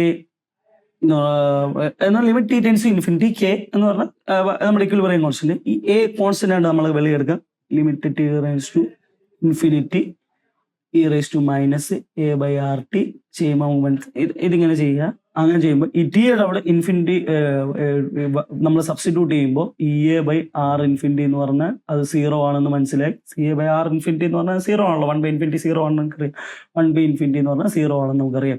അപ്പൊ ഈ ഒരു ടേം 0 ആയി പോയിട്ട് K is equal to A E raise to 0 എന്ന് വരും. അപ്പൊ K is equal to E raise to 0 എന്ന് പറഞ്ഞാൽ എത്ര? എനി റേസ് ടു ഏത് സാധനത്തിന്റെ പവർ 0 വന്നാൽ അതിന്റെ വാല്യൂ 1 ആണ്. ഇ റേസ് ടു ആയിരുന്നു ഇപ്പൊ 2 റേസ് ടു 0 1 ആണ്. എക്സ് റേസ് ടു 0 എന്ന് പറഞ്ഞാൽ 1 ആണ്. ഏത് സാധനം ആയിക്കോട്ടെ അതിന്റെ പവർ 0 വന്നാൽ അതിന്റെ വാല്യൂ വന്നായിരിക്കും. അപ്പൊ ഇ റേസ് ടു 0 1 ആണ് നമുക്കറിയാം. അപ്പൊ K is equal to A എന്ന ഈ രീതിയിലേക്ക് നമുക്ക് പോവാം. ഓപ്ഷൻ എ ആണല്ലോ ആൻസർ. ഒന്നും വേണ്ട, ഒരു 15 സെക്കൻഡ് അതിൽ കൂടുതൽ എടുക്കുക. 15 സെക്കൻഡ് കൂടുതൽ ക്വസ്റ്റ്യൻ പേപ്പർ എടുക്കുകയും ചെയ്യും. ഓക്കെ, മനസ്സിലായല്ലോ. അടുത്ത ക്വസ്റ്റ്യനിലേക്ക് നമുക്ക് പോവാം. അടുത്ത ക്വസ്റ്റ്യൻ ശ്രദ്ധിച്ചേക്കണേ. Which one of the following is not an example of heterogeneous equilibrium? നമ്മുടെ ഇക്വിലിബ്രിയത്തിലെ ചാപ്റ്ററിൽ നിന്നുള്ള ഇതാണ്. ഇക്വിലിബ്രിയത്തിൽ നിന്നുള്ള ചാപ്റ്ററിൽ സാധാരണ ഒരു കുറച്ച് കഷ്ടപ്പെടുത്തുന്ന ചോദ്യങ്ങൾ ചോദിക്കാം എന്ന് പറഞ്ഞാൽ എന്തോ ഇക്വിലിബ്രിയം ഏറ്റവും വലിയ പാടുള്ള ചാപ്റ്റർ എല്ലാവരും പറയുന്നത്. ഓർഗാനിക് കഴിഞ്ഞിട്ട് നിങ്ങളെല്ലാം പറയുന്നതാണ് കൈനറ്റിക്സ് കുറച്ച് പാടാ, ഇക്വിലിബ്രിയം പറഞ്ഞോളൂ. ഇതൊന്നും ഒരു പാടും ഇല്ല. ഞാൻ പറഞ്ഞല്ലോ, നമ്മൾ ക്വസ്റ്റ്യൻ പേപ്പർ ചെയ്യുമ്പോൾ ബ്രേക്ക് ഞാൻ പറഞ്ഞല്ലോ, ക്വസ്റ്റ്യൻ പേപ്പർ നമ്മൾ ചെയ്യുമ്പോൾ നമ്മൾ പറയുന്ന കാര്യം എന്ന് പറഞ്ഞാൽ ബ്രേക്ക് ചെയ്ത് ക്വസ്റ്റ്യൻ പേപ്പറിനെ അപ്രോച്ച് ചെയ്യണം. അതുപോലെ ഈ ചാപ്റ്ററിനെ ബ്രേക്ക് ചെയ്ത് കുറച്ചാൽ മതി. ഇപ്പോൾ നമ്മൾ ക്രിസ്പറിന്റെ ക്രാഷ് കോഴ്സിന് എന്നെ എടുക്കാൻ ഉദ്ദേശിക്കുന്ന പറഞ്ഞാൽ അയണിക് ഇക്വിലിബ്രിയം, കെമിക്കൽ ഇക്വിലിബ്രിയം, അപ്പോഴേ തന്നെ നമ്മൾ NCERT എന്ന് പറഞ്ഞ തന്നേക്കുന്ന ഫോമിൽ നിന്ന് ഒരു വ്യത്യാസം വന്നു. അപ്പൊ തന്നെ നിങ്ങൾ ബ്രേക്ക് ചെയ്ത് എന്താണ് പറഞ്ഞ ഒരു ഇതായിട്ട് പഠിപ്പിക്കുമ്പോൾ നിങ്ങൾക്ക് കുറച്ചുകൂടെ വളരെ വ്യക്തമായിട്ട് നിങ്ങൾക്ക് ആ ഒരു സാധനം എളുപ്പം ടാക്കിൾ ചെയ്യാൻ പറ്റും. അപ്പൊ നമുക്ക് പറഞ്ഞ പോലെ which one of the following is not an example of heterogeneous equilibrium? Okay, equilibrium between water vapour and liquid water in a close system. Water vapour എന്ന് പറയുമ്പോൾ അത് ലിക്വിഡ് ആണ്. വാട്ടർ വേപ്പർ എന്ന് പറയുമ്പോൾ അത് ഗ്യാസ് ആണ്. ലിക്വിഡ് വാട്ടർ എന്ന് പറയുമ്പോൾ അത് എന്താണ്? അക്വസ് ആണ്, അല്ലെങ്കിൽ ലിക്വിഡ് ആണെന്ന് നമുക്കറിയാം. അതുകൊണ്ട് ഇത് ഹെട്രോജീനിയസ് ഇക്വിലിബ്രിയം തന്നെയാണ് എന്ന് നമുക്കറിയാം. അപ്പൊ ഇത് നോട്ട് ആൻ എക്സാമ്പിൾ. ഈ വാക്കുകളൊക്കെ ശ്രദ്ധിച്ചോണേ. എക്സ്പ്ലെയിൻ ചെയ്യുമ്പോൾ പോലും നമുക്ക് വേണമെങ്കിൽ തെറ്റിപ്പോകുന്ന കാര്യങ്ങളാണ്. അപ്പൊ പരീക്ഷ എഴുതുമ്പോൾ നിങ്ങൾ ഭയങ്കര വിജിലന്റ് ആയിട്ടിരിക്കുക. Not an example of heterogeneous equilibrium എന്ന് വെച്ചേക്കുന്നത് എന്ന് പറഞ്ഞാൽ എന്താ? എന്ന് പറഞ്ഞാൽ ഹോമോജീനിയസ് ആയിട്ടുള്ള ഇക്വിലിബ്രിയം ഏത്? ഹോമോജീനിയസ് ആയിട്ടുള്ള ഇക്വിലിബ്രിയം ഏതാണ്? അപ്പോൾ നമുക്കറിയാം equilibrium between water vapour and liquid വാട്ടറിന്റെ ക്ലോസ്ഡ് കണ്ടെയ്നർ എന്ന് പറയുമ്പോൾ നമുക്കറിയാം അതെന്താണ്? വാട്ടർ വേപ്പർ എന്ന് പറഞ്ഞാൽ ഗ്യാസ് ആണ്, ലിക്വിഡ് വാട്ടർ എന്ന് പറഞ്ഞാൽ പിന്നെ ലിക്വിഡ് തന്നെയാണ്. അപ്പൊ രണ്ട് ഫേസ് അതിനകത്തുണ്ട്. അതുകൊണ്ട് ഇതെന്താണ്? ഹോമോജീനിയസ് അല്ല, അവനൊരു ഹെട്രോജീനിയസ് ഇക്വിലിബ്രിയം ആണെന്ന് പറയാലോ. രണ്ടാമത്തെ നോക്കുക, equilibrium attained during acid catalysed hydrolysis of ethyl acetate. ആ റിയാക്ഷൻ നമുക്കൊന്ന് എഴുതാം. എന്ന് പറഞ്ഞാൽ ഈഥൈൽ എന്താണ്? Acid catalysed hydrolysis of ethyl acetate അല്ലേ? CH3COC2H5 during plus H2O gives CHCOH ethanoic ആസിഡും എന്താണ് CH ചോദിക്കും. അപ്പൊ നമുക്കറിയാം വാട്ടർ എന്താണ്? അക്വസ് ആണെന്ന് നമുക്കറിയാലോ. CH3COC എന്താണ്? ഈഥൈൽ അസറ്റേറ്റ് എന്താണ്? അതും അക്വസ് ആണെന്ന് അറിയാലോ. അക്വസ് ആണല്ലോ. ഇത് വാട്ടർ എന്ന് പറഞ്ഞാൽ അക്വസ് ഓർ ലിക്വിഡ് എന്ന് എഴുതുക. എഥനോയിക് ആസിഡ് എന്താണ്? എഥനോയിക് ആസിഡ് അക്വസ് ആണല്ലോ. ഈ എഥനാൾ എന്താണ്? എഥനാളും അക്വസ് ആണല്ലോ. എഥനാളും അക്വസ് ആണെന്നുള്ള രീതിയിൽ നമുക്കറിയാം. അപ്പൊ ഇവിടെ നോക്കുമ്പോൾ ഇവൻ അക്വസ് ആണ് എന്ന് പറഞ്ഞാൽ 4 ഈ റിയാക്ഷനിനകത്തുള്ള 4 ഇതിനകത്ത് ഇതായിട്ടുള്ള റിയാക്ടന്റ് ആയിട്ടുള്ള 4 എണ്ണവും സെയിം സിസ്റ്റമാണ്. 4 എന്ന് പറഞ്ഞാൽ all the reactants are products. All the reactants and product are in same phase. That means അതൊരു ഹോമോജീനിയസ് ഇക്വിലിബ്രിയം ആണ്. എന്താണ്? ഹെട്രോജീനിയസ് ഇക്വിലിബ്രിയം അല്ല. അപ്പൊ ഓപ്ഷൻ ബി നമുക്ക് മാർക്ക് ചെയ്യാലോ. Equilibrium attained during acid catalyst hydrolysis of ethyl acetate എന്ന് പറയുന്നത് ഒരു ഹെട്രോജീനിയസ് അല്ല, ഒരു ഹോമോജീനിയസ് എന്ന് പറയും. എന്നാൽ ഓപ്ഷൻ സി ഓപ്ഷൻ ഡി കൂടെ നമുക്ക് നോക്കാം. Equilibrium between solid COH2 and it's saturated solution. Saturated solution എന്ന് പറയുമ്പോൾ ലിക്വിഡും ഇത് സോളിഡും ആണെന്നുണ്ട്. ഇതും എന്താണ് നമ്മുടെ ഹെട്രോജീനിയസ് ഇക്വിലിബ്രിയം ആണെന്ന് നമുക്ക് മനസ്സിലാവും. Equilibrium attained heating solid calcium കാർബണേറ്റിന് ക്ലോസ് കണ്ടറിന്. ഈ റിയാക്ഷൻ നിങ്ങൾ എപ്പോഴും പഠിക്കുന്നത് കാൽസ്യം കാർബണേറ്റിന്റെ ഡിസോസിയേഷൻ വന്നിട്ട് കാൽസ്യം ഓക്സൈഡ് CO കാർബൺ ഡയോക്സൈഡും കൂടി ഇവോൾവ് ചെയ്യുന്നു. കാർബൺ ഡയോക്സൈഡ് ഗ്യാസ് ആണ്, കാൽസ്യം കാർബണേറ്റ് സോൾഡ് ആണ്. ഈ റിയാക്ഷൻ നിങ്ങൾ ഇക്വിലിബ്രിയത്തിൽ തന്നെ നിങ്ങൾക്ക് പരിചയമുള്ള ഒരു റിയാക്ഷൻ ആണ്. അപ്പൊ ഇതും ഹെട്രോജീനിയസ് ഇക്വിലിബ്രിയം ആണ്, ഹോമോജീനിയസ് ഇക്വിലിബ്രിയം അല്ല എന്ന് മനസ്സിലാക്കിയിട്ട് നമുക്ക് ഓപ്ഷൻ ബി നമുക്ക് കിട്ടിയോട്ട് തന്നെ അത് തന്നെയാണ് ഉത്തരം എന്ന് നമുക്ക് പറഞ്ഞ് മാർക്ക് ചെയ്ത് പോയാലും അടുത്ത ക്വസ്റ്റ്യനിലേക്ക് പോവാം. അടുത്ത ക്വസ്റ്റ്യൻ എന്ന് പറഞ്ഞത് നമ്മുടെ ഇക്വിലിബ്രിയത്തിലെ കുറച്ച് കൺസെപ്ച്വൽ ക്വസ്റ്റ്യൻ ആണ്. ഈ കുട്ടികളൊക്കെ വെച്ചാണ് ഇച്ചിരി പാടാണ് എന്ന് പറയാവുന്ന ഒരു ചോദ്യങ്ങളാണ്. ഒരു പാടുമില്ല എന്നാ പറയും, ഞാൻ പറയും ഒരു പാടില്ല. നമുക്ക് ആദ്യം റിയാക്ഷൻ എഴുതാം.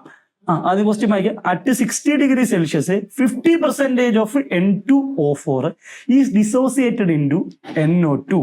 What is the standard Gibbs free energy change at 60 degree Celsius and 1 atm pressure for this process. ആറിന്റെ വാല്യൂ ഒക്കെ നമുക്ക് തന്നിട്ടുണ്ട്. ഓക്കെ, അപ്പൊ നമുക്ക് എന്ത് ചെയ്യാം? ഈ ആദ്യം നമുക്ക് ഇക്വേഷൻ N2O4 ഇതൊരു എന്താണ് റിവേഴ്സിബിൾ റിയാക്ഷൻ ആണ് NO2. അപ്പോൾ ഈ ആദ്യം നമുക്ക് എന്താണ് ഇവനെ ബാലൻസ് ചെയ്യണം. ഇവിടെ 2 N ഉണ്ട്. അപ്പൊ അവിടെ ഈ 2 ഇവിടെ ഇട്ട് കഴിയുമ്പോൾ കറക്റ്റ് ആവും. 2NO2 രീതിയിൽ കറക്റ്റ് ആവും.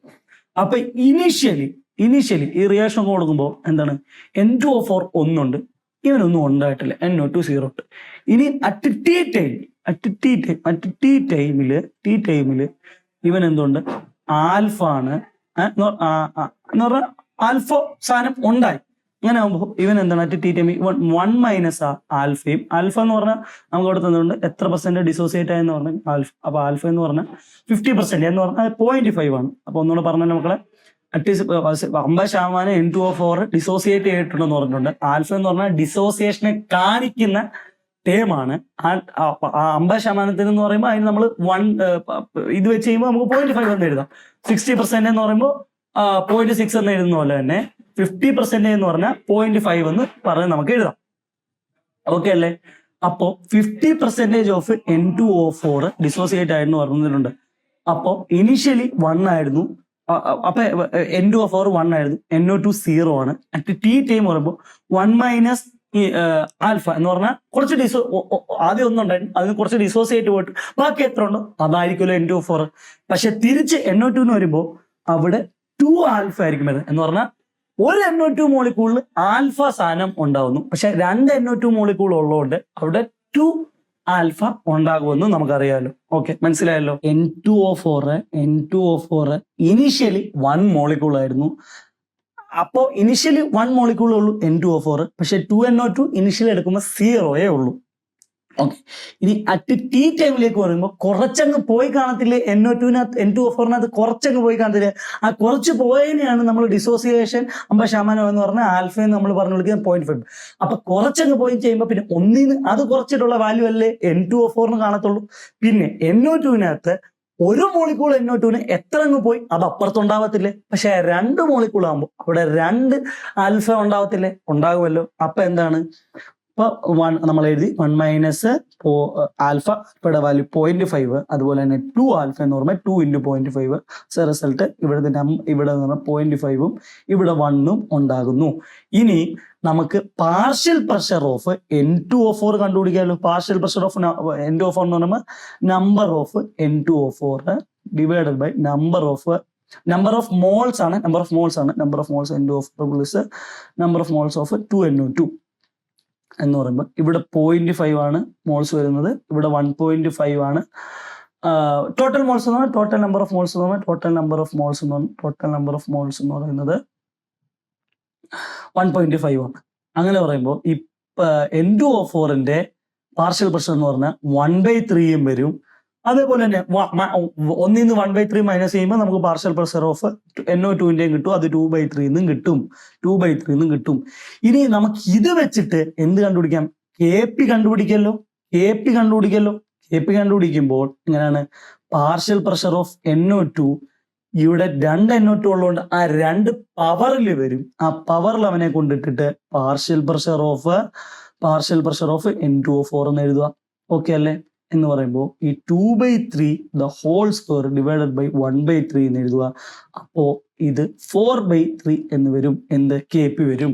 ഇനി നമുക്ക് എല്ലാവർക്കും അറിയാം നമുക്ക് എന്താണ് എന്താണ് നമ്മൾ KP അല്ലല്ലോ നമ്മളോട് ചോദിച്ചേക്കുന്നത്. നമ്മളോട് കണ്ടുപിടിക്കാൻ ചോദിച്ചേക്കുന്നത് എന്താണ്? What is the standard Gibbs free energy. അപ്പൊ ഗിബ്സ് ഫ്രീ എനർജിയും KPയും കൂടെ റിലേറ്റ് ചെയ്യുന്ന ഇക്വേഷൻ നമ്മുടെ മക്കൾക്ക് അറിയാം. എല്ലാവർക്കും അറിയാം ΔG is equal to -RT ln KP ആണ്. അപ്പോ നമുക്ക് ഇത് ചെയ്ത് വരുമ്പോൾ എന്ന് പറഞ്ഞാൽ ΔG ആണ് നമുക്ക് കണ്ടുപിടിക്കേണ്ടത്. ആറിന്റെ വാല്യൂ തന്നിട്ടുണ്ട്. ആറിന്റെ വാല്യൂ എന്ന് പറഞ്ഞാൽ 8.314 ആണ്. ഇനി ടെമ്പറേച്ചർ ആറിന്റെ വാല്യൂ -8.314 ടെമ്പറേച്ചർ എന്ന് പറയുമ്പോൾ 60 ഡിഗ്രി സെൽഷ്യസ് ആണ് തന്നേക്കുന്നത്. 60 ഡിഗ്രി സെൽഷ്യസിനെ നമ്മൾ കെൽവിനിലേക്ക് മാറ്റുമ്പോൾ 60 + 273 ആവും. അപ്പൊ 313 273 60 കൂടെ ചെയ്യുമ്പോൾ 3 26 333 ആണ് മക്കളെ. സോറി സാറിനായിട്ട് പോയി. 333 കെൽവിൻ എന്ന് പറഞ്ഞു. അപ്പൊ 333 × ln KP എന്ന് പറഞ്ഞാൽ എത്ര? 4/3. ഇങ്ങനെ ചെയ്യുമ്പോൾ നമുക്ക് ΔGയുടെ വാല്യൂ അപ്രോക്സിമേറ്റ് മൈനസ് എത്രയാണ്? 796.6 ജൂൾ പെർ മോളില് കിട്ടും. ΔGയുടെ വാല്യൂ 796.6 കിട്ടും. അപ്പൊ ഈ ഓപ്ഷൻ നോക്കുമ്പോൾ അതിനകത്ത് ഏറ്റവും ക്ലോസ് ആയിട്ട് വരുന്ന ഇത് മാത്രമല്ല. ഓപ്ഷൻ ബി അല്ലെ 790 അല്ലേ വരുന്നത്? -790 എന്ന് പറയുന്ന കാര്യങ്ങൾ അല്ലേ വരുന്നത്? ഞാൻ ഒന്നുകൂടി ക്വസ്റ്റ്യൻ വളരെ ക്വിക്കായിട്ടൊന്ന് എക്സ്പ്ലെയിൻ ചെയ്ത് തരാം, ശ്രദ്ധിച്ചോണം. നിങ്ങൾക്ക് മനസ്സിലായില്ലെങ്കിൽ ഒന്നുകൂടെ ബാക്ക് അടിച്ചിട്ട് പോയി കാണുക. ഞാൻ ക്വിക്കലി ഒന്ന് റീക്യാപ്പ് ചെയ്ത് തരാം ക്വസ്റ്റ്യന്. ഒന്നുകൂടെ നമുക്കൊന്ന് റീക്യാപ്പ് ചെയ്യാം. അറ്റ് 60 ഡിഗ്രി സെൽഷ്യസ് ആയിരുന്നപ്പോൾ 50% N2O4 ഡിസോസിയേറ്റ് ചെയ്ത് NO2 ആയിരുന്നു. What is A standard Gibbs energy change? എന്ത്? ATM പ്രഷർ ആയിരിക്കണം. അതുപോലെ 60 ഡിഗ്രി സെൽഷ്യസിലുമാണ് ചോദിച്ചിരിക്കുന്നത്. ആറിന്റെ വാല്യൂ തന്നിട്ടുണ്ട്. അപ്പൊ നമുക്ക് ആദ്യം ഇക്വേഷൻ എഴുതുക. ഇക്വേഷൻ എഴുതിയിട്ട് അത് ബാലൻസ് ചെയ്യുക. N2O4 NO2 ഉണ്ടാകുന്നു. അപ്പൊ 2 കൂടെ എഴുതിയിട്ട് ബാലൻസ് ചെയ്തു. ഇനിഷ്യലി N2O4 ഒന്നേ ഉണ്ടായിട്ടുള്ളൂ. ടൈം കഴിയുമ്പോൾ കുറച്ച് ഡിസോസിയേറ്റ് ചെയ്ത് പോകും. അപ്പൊ ഒന്നിനാ ഡിസോസിയേറ്റ് ചെയ്ത് പോയി മൈനസ് ചെയ്യുമ്പോൾ ഇപ്പൊ എത്ര ഉണ്ട് N2O4 ഉണ്ടെന്ന് പറയുമ്പോൾ നിങ്ങൾക്ക് അത് എഴുതാലോ. എത്ര ഉണ്ട് ഇപ്പൊ N2O4 ഉണ്ടെന്ന് മനസ്സിലായി. ആ എത്ര ആണോ അങ്ങോട്ട് പോയത് അപ്പുറത്തത് NO2 ഉണ്ടാകത്തില്ലേ എന്ന് പറഞ്ഞാൽ നമ്മൾ പറഞ്ഞിട്ടില്ലേ, ഈ ഒരു കെമിക്കൽ റിയാക്ഷൻ സംഭവിക്കുന്നു, ഒന്നും അങ്ങോട്ട് പോകുന്നില്ല. എന്ത് പോകുന്നു എവിടുന്ന് അത് അപ്പുറത്തും ഇവിടെ അവിടെ എവിടെയെങ്കിലും ഒക്കെ കാണും അല്ലേ? ലാവോസിയറിന്റെ കൺസെപ്റ്റുകളെല്ലാം പഠിച്ചല്ലേ? അപ്പൊ കെമിക്കൽ റിയാക്ഷൻ ആയതൊരു ഒരത്തോടും അങ്ങോട്ട് പറഞ്ഞു ഒന്നും പറ്റില്ല. അപ്പൊ ഇവിടുന്ന് എന്താണോ റിയാക്ടിന് പോകുന്നത് അത് പ്രോഡക്റ്റിലുണ്ടാവും. ആ പ്രോഡക്റ്റിലുണ്ടാവുന്നതാണ് ആൽഫ. 2 മോളിക്കൂൾ NO2 ഉണ്ടെന്ന് 2 ആൽഫ ആയിട്ടുണ്ടാക്കുന്നു. അപ്പൊ നമുക്ക് അവിടുന്ന് നമുക്ക് നമ്പർ ഓഫ് മോൾസ് കണ്ടുപിടിക്കാൻ പറ്റുന്നു. നമ്പർ ഓഫ് മോൾസ് കണ്ടുപിടിച്ചിട്ട് പാർഷ്യൽ പ്രഷർ എന്ന് പറയുമ്പോൾ പാർഷ്യൽ പ്രഷർ ഓരോ മോളിക്കൂളിന്റെ എന്ന് പറഞ്ഞാൽ ഇപ്പൊ എക്സിന്റെ ആണ് പാർഷ്യൽ പ്രഷർ കണ്ടുപിടിക്കണമെങ്കിൽ P of X is equal to X divided by total number of moles. Total number of moles എന്ന് പറയുമ്പോൾ N2O4 കണ്ടുപിടിക്കുക. Number of moles of N2O4 divided by number of N2O4 + 2 NO2 ചെയ്യുമ്പോൾ നമുക്ക് എന്താണ് ഇതിന്റെ partial pressure കിട്ടുന്നു. അതായത് 1 ആ സാധനം ഇത് ചെയ്ത് കഴിയുമ്പോൾ നമുക്ക് അടുത്ത നമ്മുടെ പ്രോഡക്റ്റിന്റെ ഇതും കൂടെ കിട്ടുന്നു. അപ്പൊ അവിടെ നമ്മൾ KP കണ്ടുപിടിക്കുന്നു. KP കണ്ടുപിടിച്ച് നേരെ സബ്സ്റ്റിറ്റ്യൂഷൻ ΔGയിലുള്ള ഇക്വേഷൻ. അപ്പൊ നമുക്ക് ഈ 790 എന്ന് പറയുന്ന ആ വാല്യൂയിലേക്ക് നമ്മുടെ ഉത്തരം വരും. ഓക്കെ അല്ലേ? ഇനി നമുക്ക് അടുത്ത ചോദ്യത്തിലേക്ക് പോകാം. അടുത്ത ചോദ്യം ഒരു തെറ്റാവുന്ന ഒരു ചോദ്യമാണ് എന്ന് പറഞ്ഞാൽ ഇലക്ട്രോ കെമിസ്ട്രിയിലെ ക്വസ്റ്റ്യൻസ് എപ്പോഴും ട്രിക്കി ആയിരിക്കും. ഇലക്ട്രോ കെമിസ്ട്രിയിലെ ചോദ്യങ്ങൾ എപ്പോഴും ഇച്ചിരി വിജിലന്റ് ആയിട്ട് വേണം നിങ്ങൾ നേരിടാൻ. അത് കാരണം നമ്മൾക്ക് എന്താണ് റിലേഷൻ പൊട്ടൻഷ്യൽ, എന്താണ് ഓക്സിഡേഷൻ പൊട്ടൻഷ്യൽ, ചിലപ്പോൾ അങ്ങോട്ടും ഇങ്ങോട്ടും സൈനൊക്കെ മാറും. അപ്പൊ അത് വളരെ ശ്രദ്ധിച്ചില്ലെങ്കിൽ പണി പാടും. നമുക്ക് ക്വസ്റ്റ്യൻ വായിക്കാം. For a cell AG or AG bar AG plus CL minus AgCl ഈ പറഞ്ഞ സെല്ല് നമുക്ക് തന്നിട്ടുണ്ട്. ഈ സെല്ല് അതിനകത്ത് E0 reduction for half cell are given as E0 AG plus AG 0.79 volt. അതുപോലെ തന്നെ ക്ലോറിൻ AgCl ആവുന്ന അതിന്റെ E0 സെല്ല് -2.2 വോൾട്ട് തന്നിട്ടുണ്ട് അറ്റ് 25 ഡിഗ്രി സെൽഷ്യസ് അല്ലേ. ഇനി what is the value of ln K? നമുക്ക് LNK ആണ് കണ്ടുപിടിക്കേണ്ടത്. K അല്ല കണ്ടുപിടിക്കേണ്ടത്, LNK എന്ന് തന്നെ പറഞ്ഞിട്ടുണ്ട്. നമ്മൾ ലോഗിലേക്ക് ഒന്നും വേണ്ടാറില്ല. 2.3 നമ്മുടെ നാച്ചുറൽ ലോകത്തിലേക്ക് നമ്മുടെ 2.303 ഇൻറ്റു ലോഗ് 10 ഒന്നും വെച്ചിട്ട് LN അങ്ങോട്ട് കൺവേർട്ട് ചെയ്യേണ്ട. LNK തന്നെയാണ് ചോദിച്ചിരിക്കുന്നത്, K അല്ല ചോദിച്ചിരിക്കുന്നത്. Where is the equilibrium constant of for the reaction. LNK എന്ന് പറഞ്ഞാൽ ഒരു ഇക്വിലിബ്രിയം കോൺസ്റ്റന്റ്. ഈ ഒരു നമുക്ക് സെല്ലിനകത്തുനിന്ന് നമ്മൾ റിയാക്ഷനും തന്നിട്ടുണ്ട്. ഇവിടെ ആരോ അപ്പൊ റിയാക്ഷൻ തന്നിട്ടുണ്ട്. 1 ഫാരഡ് എത്ര തന്നിട്ടുണ്ട്. അപ്പൊ നമുക്ക് ആദ്യം റിയാക്ഷൻ എഴുതാം. AgCl gives Ag plus Cl minus. Reaction നമുക്ക് തന്നിട്ടുണ്ട്. ഇനി ഇതിന്റെ അകത്ത് നമുക്കറിയാലോ LNK കണ്ടുപിടിക്കുന്ന LNK നമുക്ക് എവിടെ നിന്ന് കണ്ടുപിടിക്കാം എന്ന് പറഞ്ഞാൽ NfE0 cell is equal to RT-LNK അല്ലേ.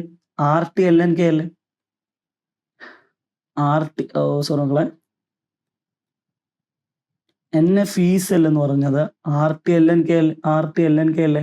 പറഞ്ഞാൽ NfE സെൽ എന്ന് പറയുന്നത് RT-LNK ആണല്ലോ. RT-LNK ആണ്. അപ്പൊ നമുക്ക് ഇവിടെ നിന്ന് എഴുതാലോ. എന്ന് പറഞ്ഞാൽ ഇവിടെ നമുക്ക് LNK എഴുതാലോ. LNK എന്ന് പറഞ്ഞാൽ E0 into F divided by RT ചെയ്യുമ്പോൾ നമുക്ക് LNK കിട്ടും എന്ന് നമുക്ക് മനസ്സിലായല്ലോ. അപ്പൊ നമുക്ക് E0 സെല്ല് കണ്ടുപിടിക്കണം. E0 സെല്ല് എന്ന് പറഞ്ഞാൽ കണ്ടുപിടിക്കുന്ന E0 കാഥോഡ് മൈനസ് E0 ആനോഡാണ്. ഇവിടുത്തെ കാഥോഡ് എന്ന് പറഞ്ഞാൽ ഇവനാണ്, ഇവിടുത്തെ ആനോഡ് എന്ന് പറഞ്ഞാൽ ഇതാണ്. നമുക്ക് ഈ റിയാക്ഷൻ നോക്കുക കഴിയുമ്പോൾ അത് മനസ്സിലാവും. അപ്പൊ E0 കാഥോഡ് എത്ര? -7 മൈനസ് 0.22. ഇത് ചെയ്ത് കഴിയുമ്പോൾ നമുക്ക് 0.57 എന്ന് പറഞ്ഞ വാല്യൂലേക്ക് എത്തും. 0.57 എന്താണ്? ഇത് 0.57 തന്നെ വെലോസിറ്റി ആണോ? വോൾട്ട് ആണ്. 0.57 വോൾട്ട്. അപ്പോൾ ഇതങ്ങോട്ട് നേരെ സബ്സ്റ്റിറ്റ്യൂട്ട് ചെയ്യുക. 0.57 ഇൻറ്റു ഫാരഡേ തന്നിട്ടുണ്ട് 96500. R എന്ന് പറഞ്ഞാൽ 8.314 ആണ്. ഇവിടെ R വരുന്നത് 8.314. ടെമ്പറേച്ചർ തന്നിട്ടുണ്ട് 25 ഡിഗ്രി സെൽഷ്യസ്. അത് കെൽവിനിലേക്ക് ആക്കുമ്പോൾ 298 ആവും. ഇങ്ങനെ ചെയ്യുമ്പോൾ നമുക്ക് കിട്ടുന്ന വാല്യൂണ് 22.2 കിട്ടും. 22.2 ഉണ്ട്. പക്ഷെ ഇവിടെ ഒക്കെ ഒരു നെഗറ്റീവ് ചാർജ് ഉണ്ട് അല്ലേ. ഇവിടെ ഒക്കെ ഒരു നെഗറ്റീവ് ചാർജ്. ആ നെഗറ്റീവ് ചാർജ് വരാൻ കാര്യം എന്താണെന്നറിയോ? ഡിസൊല്യൂഷൻ ഓഫ് AgCl എന്ന് പറയുന്നത് ഒരു റിവേഴ്സ് റിയാക്ഷൻ ആണ്. അതുകൊണ്ടാണ് സൈൻ ഓഫ് LNK എന്ന് പറഞ്ഞാൽ നെഗറ്റീവ് ആയിരിക്കുന്നത്. എന്ന് പറഞ്ഞാൽ ഇവിടെ നടക്കുന്ന എന്താണ്? AgCl ഡിസൊല്യൂഷനിൽ അതൊരു റിവേഴ്സ് റിയാക്ഷൻ ഉണ്ട്. As a result sign of LNK എന്ന് പറയുന്നത് നെഗറ്റീവായി. അങ്ങനെ നമുക്ക് കിട്ടി 22.2 ഒരു നെഗറ്റീവ് കൂടി ഇടുമ്പോൾ നമ്മുടെ ഓപ്ഷൻ എ ആണ് ഉത്തരം എന്ന് മനസ്സിലായല്ലോ. നമ്മൾ ആദ്യം ഇതിൽ നിന്ന് എന്താണ് ഈ ക്വസ്റ്റ്യൻ വെച്ചിട്ട് റിയാക്ഷൻ എന്നാണ്. നമ്മൾ റിയാക്ഷൻ എഴുതേണ്ട ആവശ്യമില്ല. ആ റിയാക്ഷൻ നമുക്കറിയാം. കെയും ഈ സെല്ലും കൂടെ ഒക്കെ ഇത് ചെയ്യുന്ന ഇക്വേഷൻ എന്ന് പറഞ്ഞാൽ NfE0 cell is equal to RT-LNK ആണ്. അവിടെ നിന്ന് LNK നമുക്ക് K എല്ലാം കണ്ടുപിടിക്കാൻ പറയുന്നത് LN ആണ്. അപ്പൊ ആന്റി ലോഗരിതം ഒന്നും എടുക്കണ്ട. LNK കണ്ടുപിടിക്കും. നമുക്ക് ഡയറക്റ്റ് സബ്സ്റ്റിറ്റ്യൂട്ട് ചെയ്യാം. E0 സെൽ കണ്ടുപിടിച്ച് നമ്മളിങ്ങനെ E0 cathode minus E0 anode ചെയ്തു. E0 കാഥോഡ് E0 ആനോഡ് ഒക്കെ തന്നിട്ടുണ്ട്. അവിടെ നിന്ന് 0.57 എന്ന് പറഞ്ഞ ഉത്തരത്തിലേക്ക് എടുക്കും. ഇവിടുന്ന് ഡയറക്റ്റ് സബ്സ്റ്റിറ്റ്യൂട്ട് ചെയ്യുമ്പോൾ നമുക്ക് എന്ത് കിട്ടും? LNK കിട്ടുമല്ലോ. എന്തുകൊണ്ടാണ് നെഗറ്റീവ് ആയെന്ന് പറഞ്ഞത് മനസ്സിലായല്ലോ. ഓക്കെ, ഇനി ഈ ക്വസ്റ്റ്യൻ പേപ്പറിലെ ലാസ്റ്റ് ക്വസ്റ്റ്യൻ ആണ് നമുക്കിപ്പോ പറയാൻ പോകുന്നത്. Okay, germanium. ഇത് മാച്ച് ദ ഫോളോയിങ് ആണ്. അപ്പൊ ഈ ഇപ്പൊ ഇങ്ങനെ തന്നെയാണ് germanium type Schottky B type semiconductor ഫ്രങ്കലെ. ഓക്കെ, അപ്പൊ എന്താണ് ഞാൻ നേരെ മാച്ച് ദ ഫോളോയിങ് ചെയ്യാൻ പോവാ. മക്കളും എൻ്റെ കൂടെ തന്നെ വെക്കുക. ജർമേനിയം ഡോപ്ഡ് വിത്ത് ഇന്ത്യ എന്ന് പറയുമ്പോൾ നമുക്കറിയാം boron India, boron aluminium Indian gallium thallium എന്ന് പറഞ്ഞാൽ അത് 13ാമത്തെ ഗ്രൂപ്പിൽ ഉള്ളവനാണ് ഇന്ത്യൻ. അപ്പൊ 13ാമത്തെ ഗ്രൂപ്പിലുള്ളവനും ഇപ്പൊ ജർമ്മനി അത് 14ാമത്തെ ഗ്രൂപ്പിലല്ലേ. 14ാമത്തെ ഗ്രൂപ്പിലുള്ളവനെ വെച്ച് ഡോപ്പ് ചെയ്യുമ്പോൾ പ്ലസ് എന്ന് പറഞ്ഞാൽ ഡോപ്പ് ചെയ്യുന്ന ഉദ്ദേശിക്കുന്നത് അവിടെ ഉണ്ടാവുന്നത് എന്താടാ? അവിടെ ഹോൾ ഫോർമേഷൻ ആണ് ഉണ്ടാവുന്നത്. ഹോൾ ഫോർമേഷൻ ഉണ്ടാവുമല്ലോ. അവിടുത്തെ മേജോറിറ്റി കാരിയർ ഹോൾ ആയിരിക്കുമല്ലോ. എന്ന് പറയുമ്പോൾ അത് പി ടൈപ്പ് സെമി കണ്ടക്ടറിലൂടെ ഉണ്ടാവുന്നത്. പി ടൈപ്പ് സെമി കണ്ടക്ടർ എന്ന് പറഞ്ഞാൽ ഇവനെ ഇങ്ങനെ മാർക്ക് ചെയ്യാം. 1 3 വരുന്നതെന്ന് പറഞ്ഞാൽ CND ഉള്ളൂ. അപ്പോഴേ മനസ്സിലാക്കും ഇത് രണ്ടും തെറ്റാ. ഓക്കെ, ഇനി നോക്കുക. SA ഡോപ്ഡ് വിത്ത് N. നൈട്രജൻ എന്ന് പറഞ്ഞാൽ 15ാമത്തെ ഗ്രൂപ്പ് അല്ലേ. എന്ന് പറഞ്ഞാൽ 14ാമത്തെ ഗ്രൂപ്പ് 15ാമത്തെ ഗ്രൂപ്പുമായിട്ട് ഡോപ്പ് ചെയ്യുമ്പോൾ അവിടെ മെജോറിറ്റി കാരിയേഴ്സ് എന്ന് പറഞ്ഞാൽ ഇലക്ട്രോൺ ആയിരിക്കത്തില്ല, ഇതെല്ലാം ഉണ്ടാവുന്നത് വേക്കൻസി ഉണ്ടാവത്തില്ല. അപ്പൊ അവിടെ എൻ ടൈപ്പ് സെമി കണ്ടക്ടേഴ്സ് അല്ലേ, എൻ ടൈപ്പ് സെമി കണ്ടക്ടേഴ്സ് എല്ലാം ഉണ്ടാവുമ്പോൾ എന്ന് പറഞ്ഞാൽ 2-ന് 1 അല്ലേ വരുന്നത്, 2-ന് 1. അപ്പൊ ഇത് ഇനി നമുക്ക് എന്തായാലും ZnSiCl ഇപ്പോൾ കാൽഷ്യം ക്ലോറൈഡിന്റെ സാധനങ്ങൾ കണ്ടുപിടിച്ചാല് നമുക്ക് ഇതിന് പ്രോപ്പർ ആയിട്ടുള്ള ഉത്തരത്തിലേക്ക് എത്താൻ പറ്റും. ഓക്കെ, അപ്പോ നമ്മൾ മനസ്സിലാക്കുക, ഞാൻ അത് പറഞ്ഞ കാൽഷ്യം ക്ലോറൈഡ് എന്ന് പറയുമ്പോൾ ഇതിന്റെ വേറെ അറ്റോമിക് റേഡിയസ് നോക്കുമ്പോൾ അതെന്താണ്, കമ്പാരിറ്റീവ്ലി സിമിലർ അറ്റോമിക് റേഡിയസ് വന്നാൽ അവൻ ഷോർട്ട് സ്ക്രീറ്റ് ഡിഫക്റ്റ് ആണ് കാണിക്കുന്നത് എന്ന് പറഞ്ഞാൽ. ഇപ്പോൾ ഈ സീഷ്യത്തിന്റെ അറ്റോമിക് റേഡിയസ് എനിക്കൊന്ന് 167 തോന്നുന്നതല്ല, കറക്റ്റ് ആണ്, 167 പൈക്കോമീറ്റർ ആണ്. അതുപോലെ ക്ലോറിന്റെ അറ്റോമിക് റേഡിയസ് എന്ന് പറഞ്ഞാൽ 181 പൈക്കോമീറ്റർ ആണ്. എന്ന് പറഞ്ഞാൽ ഇതിനകത്ത് ലാർജ് ഡിഫറൻസ് ഇല്ല. ഇങ്ങനെ ഇതിനകത്ത് 3 പോലൊക്കെ നിങ്ങൾ നാളെ വായിക്കും. അതുകൊണ്ട് ഇതിനകത്ത് ലാർജ് ഡിഫറൻസ് ഇല്ലാത്തതുകൊണ്ട് ഇവൻ ഷോർട്ട് സ്കീ ഡിഫക്റ്റ് ആണ് കാണിക്കുന്നത്. ഇവന് 4-2 പോകും. അപ്പോൾ ഇതാണല്ലോ ഉത്തരം, 4. ഇത് എന്തായാലും തെറ്റാണ്. അപ്പൊ D ആണ് ഉത്തരം എന്ന് പറഞ്ഞത്. നമുക്ക് എന്താണ് ZnSന്റെ കാര്യം കൂടി നോക്കാം. ZnSന്റെ കാര്യം നോക്കുമ്പോൾ സിങ്കിന്റെ അറ്റോമിക് റേഡിയസ് എന്ന് പറഞ്ഞാൽ 74 പൈക്കോമീറ്ററും സൾഫറിന്റെ അറ്റോമിക് റേഡിയസ് അതിനകത്തുനിന്ന് ഒത്തിരി വ്യത്യാസം എന്ന് പറഞ്ഞാൽ ലാർജ്. ഇത് അറ്റോമിക് റേഡിയസ് ആണ് മക്കളെ പറയുന്നത്. അറ്റോമിക് റേഡിയസ് നോക്കുമ്പോൾ ലാർജ് ഡിഫറൻസ് ഉണ്ട്. ഇവന്മാരുടെ കേസിൽ പറയുമ്പോൾ ലാർജ് ഡിഫറൻസ് ഉണ്ട്. ആ ലാർജ് ഡിഫറൻസ് ഉള്ളതുകൊണ്ട് അവന്മാർ ഫ്രെങ്കൽ ഡിഫക്റ്റ് ആണ് കാണിക്കുന്നതെന്ന് കൂടെ മനസ്സിലാക്കി. ലാർജ് ഡിഫറൻസ് ഉള്ളതുകൊണ്ട് കൂടെ ഇവിടെ ലാർജ് ഡിഫറൻസ് ഇല്ല, ഇവിടെ ലാർജ് ഡിഫറൻസ് ഉണ്ട്. അപ്പൊ എന്താണ് ഈ സിങ്ക് സൾഫൈഡ് എന്നല്ലെങ്കിൽ ഗലീന എന്നൊക്കെ നമ്മൾ പറയുന്നത് നമ്മൾ മെറ്റാലജി ചാപ്റ്ററിൽ പഠിക്കുന്നതാണ്. 3 എന്ന് പറയുന്നത് 4ാമത്തെ അങ്ങോട്ട് പോയിട്ട് ഫ്രെങ്കൽ കാണിക്കും. അപ്പൊ ഇതാണല്ലോ നമ്മുടെ മാച്ച് ദ ഫോളോയിങ് നമ്മൾ പ്രോപ്പറായിട്ട് ചെയ്തല്ലോ അല്ലേ. അപ്പോ എല്ലാം എന്ന് പറഞ്ഞാൽ ഇതിന്റെ ആൻസർ ഓപ്ഷൻ ഡിയും വരും. അപ്പോ ഇതൊന്നും ഒന്നുമില്ല, ഡയറക്റ്റ് ആണ്. സാധാരണ ഇതിലൊന്നും പേന ഒന്നും എടുക്കേണ്ട ആവശ്യമില്ല, ഒന്നും ഒരു കാരണവശാലും നിങ്ങൾ എടുക്കേണ്ട. സൂപ്പറായിട്ട് നമ്മൾ അങ്ങനെ 2019 ക്വസ്റ്റ്യൻ പേപ്പറും കൂടെ നമ്മൾ ചെയ്ത് കഴിഞ്ഞിരിക്കുകയാണ്. അപ്പോ എന്നും പറയുന്ന പോലെ തന്നെ ഞാൻ എപ്പോഴും ഇതിങ്ങനെ ഒന്ന് പറയുമ്പോൾ നിങ്ങൾക്ക് ബോറടിക്കല്. കാരണം എപ്പോഴും ഇങ്ങനെ ഒന്ന് പറയുമ്പോൾ അത് എത്രത്തോളം ഇമ്പോർട്ടൻ്റ് ആണെന്നും കൂടാണ് നിങ്ങൾ ഓർക്കണ്ടേ. നമ്മുടെ മോക്ക് ടെസ്റ്റിന്റെ പ്രാധാന്യവും അല്ലെങ്കിൽ അതെല്ലാം നിങ്ങൾ മനസ്സിലാക്കി തന്നെ പരീക്ഷ എഴുതുന്ന പോലെ നമ്മുടെ മോക്ക് ടെസ്റ്റ് നിങ്ങൾ എൻറോൾ ചെയ്യുകയാണെങ്കിൽ നിങ്ങൾ പരീക്ഷ എഴുതുന്ന പോലെ തന്നെ അതിനെ എഴുതുക. ചുമ്മാ അലസ്യ മട്ടിൽ എഴുതി ഇത് കളയാതെ പരീക്ഷ എഴുതുന്ന പോലെ തന്നെ മക്കൾ എഴുതി ഇത് ചെയ്യുക. അതുപോലെ തന്നെ ഞാൻ പറഞ്ഞ പോലെ ക്രാഷ് കോഴ്സ് ഉണ്ട്. April 10-നാണ് നമ്മൾ സ്റ്റാർട്ട് ചെയ്യുന്നത് ക്രിസ്പറിന്റെ. അപ്പൊ ക്രിസ്പറിന്റെ ക്രാഷ് കോഴ്സിൽ ഞാനും കാണും നിങ്ങളോട് കെമിസ്ട്രിയിലെ പല ഭാഗങ്ങളും പഠിപ്പിക്കാനായിട്ട്. അപ്പൊ നമുക്ക് അത് അവിടെ പൊളിക്കാം. അപ്പോ ഇത്രയുള്ള മക്കളെ, അടുത്ത ക്വസ്റ്റ്യൻ പേപ്പറോട് അടുത്ത വീഡിയോ ആയിട്ട് നമ്മൾ വരും. നമ്മുടെ ബണ്ടില് നമ്മുടെ 4 വീഡിയോസ് ഉണ്ട് ഇതേപോലെ. നിങ്ങൾ അതും ഒന്ന് കാണുക, ശ്രദ്ധിക്കുക. എല്ലാ വീഡിയോസും ഇതുപോലെ കാണുക. അപ്പൊ പൊളിക്കാം മക്കളെ. അടുത്ത ക്വസ്റ്റ്യൻ പേപ്പറോട്ട് നമുക്ക് കാണാം. നമുക്ക് അടുത്ത ക്വസ്റ്റ്യൻ പേപ്പർ ജംഗിൾ പൊളി പൊളിക്കാം. Okay, by.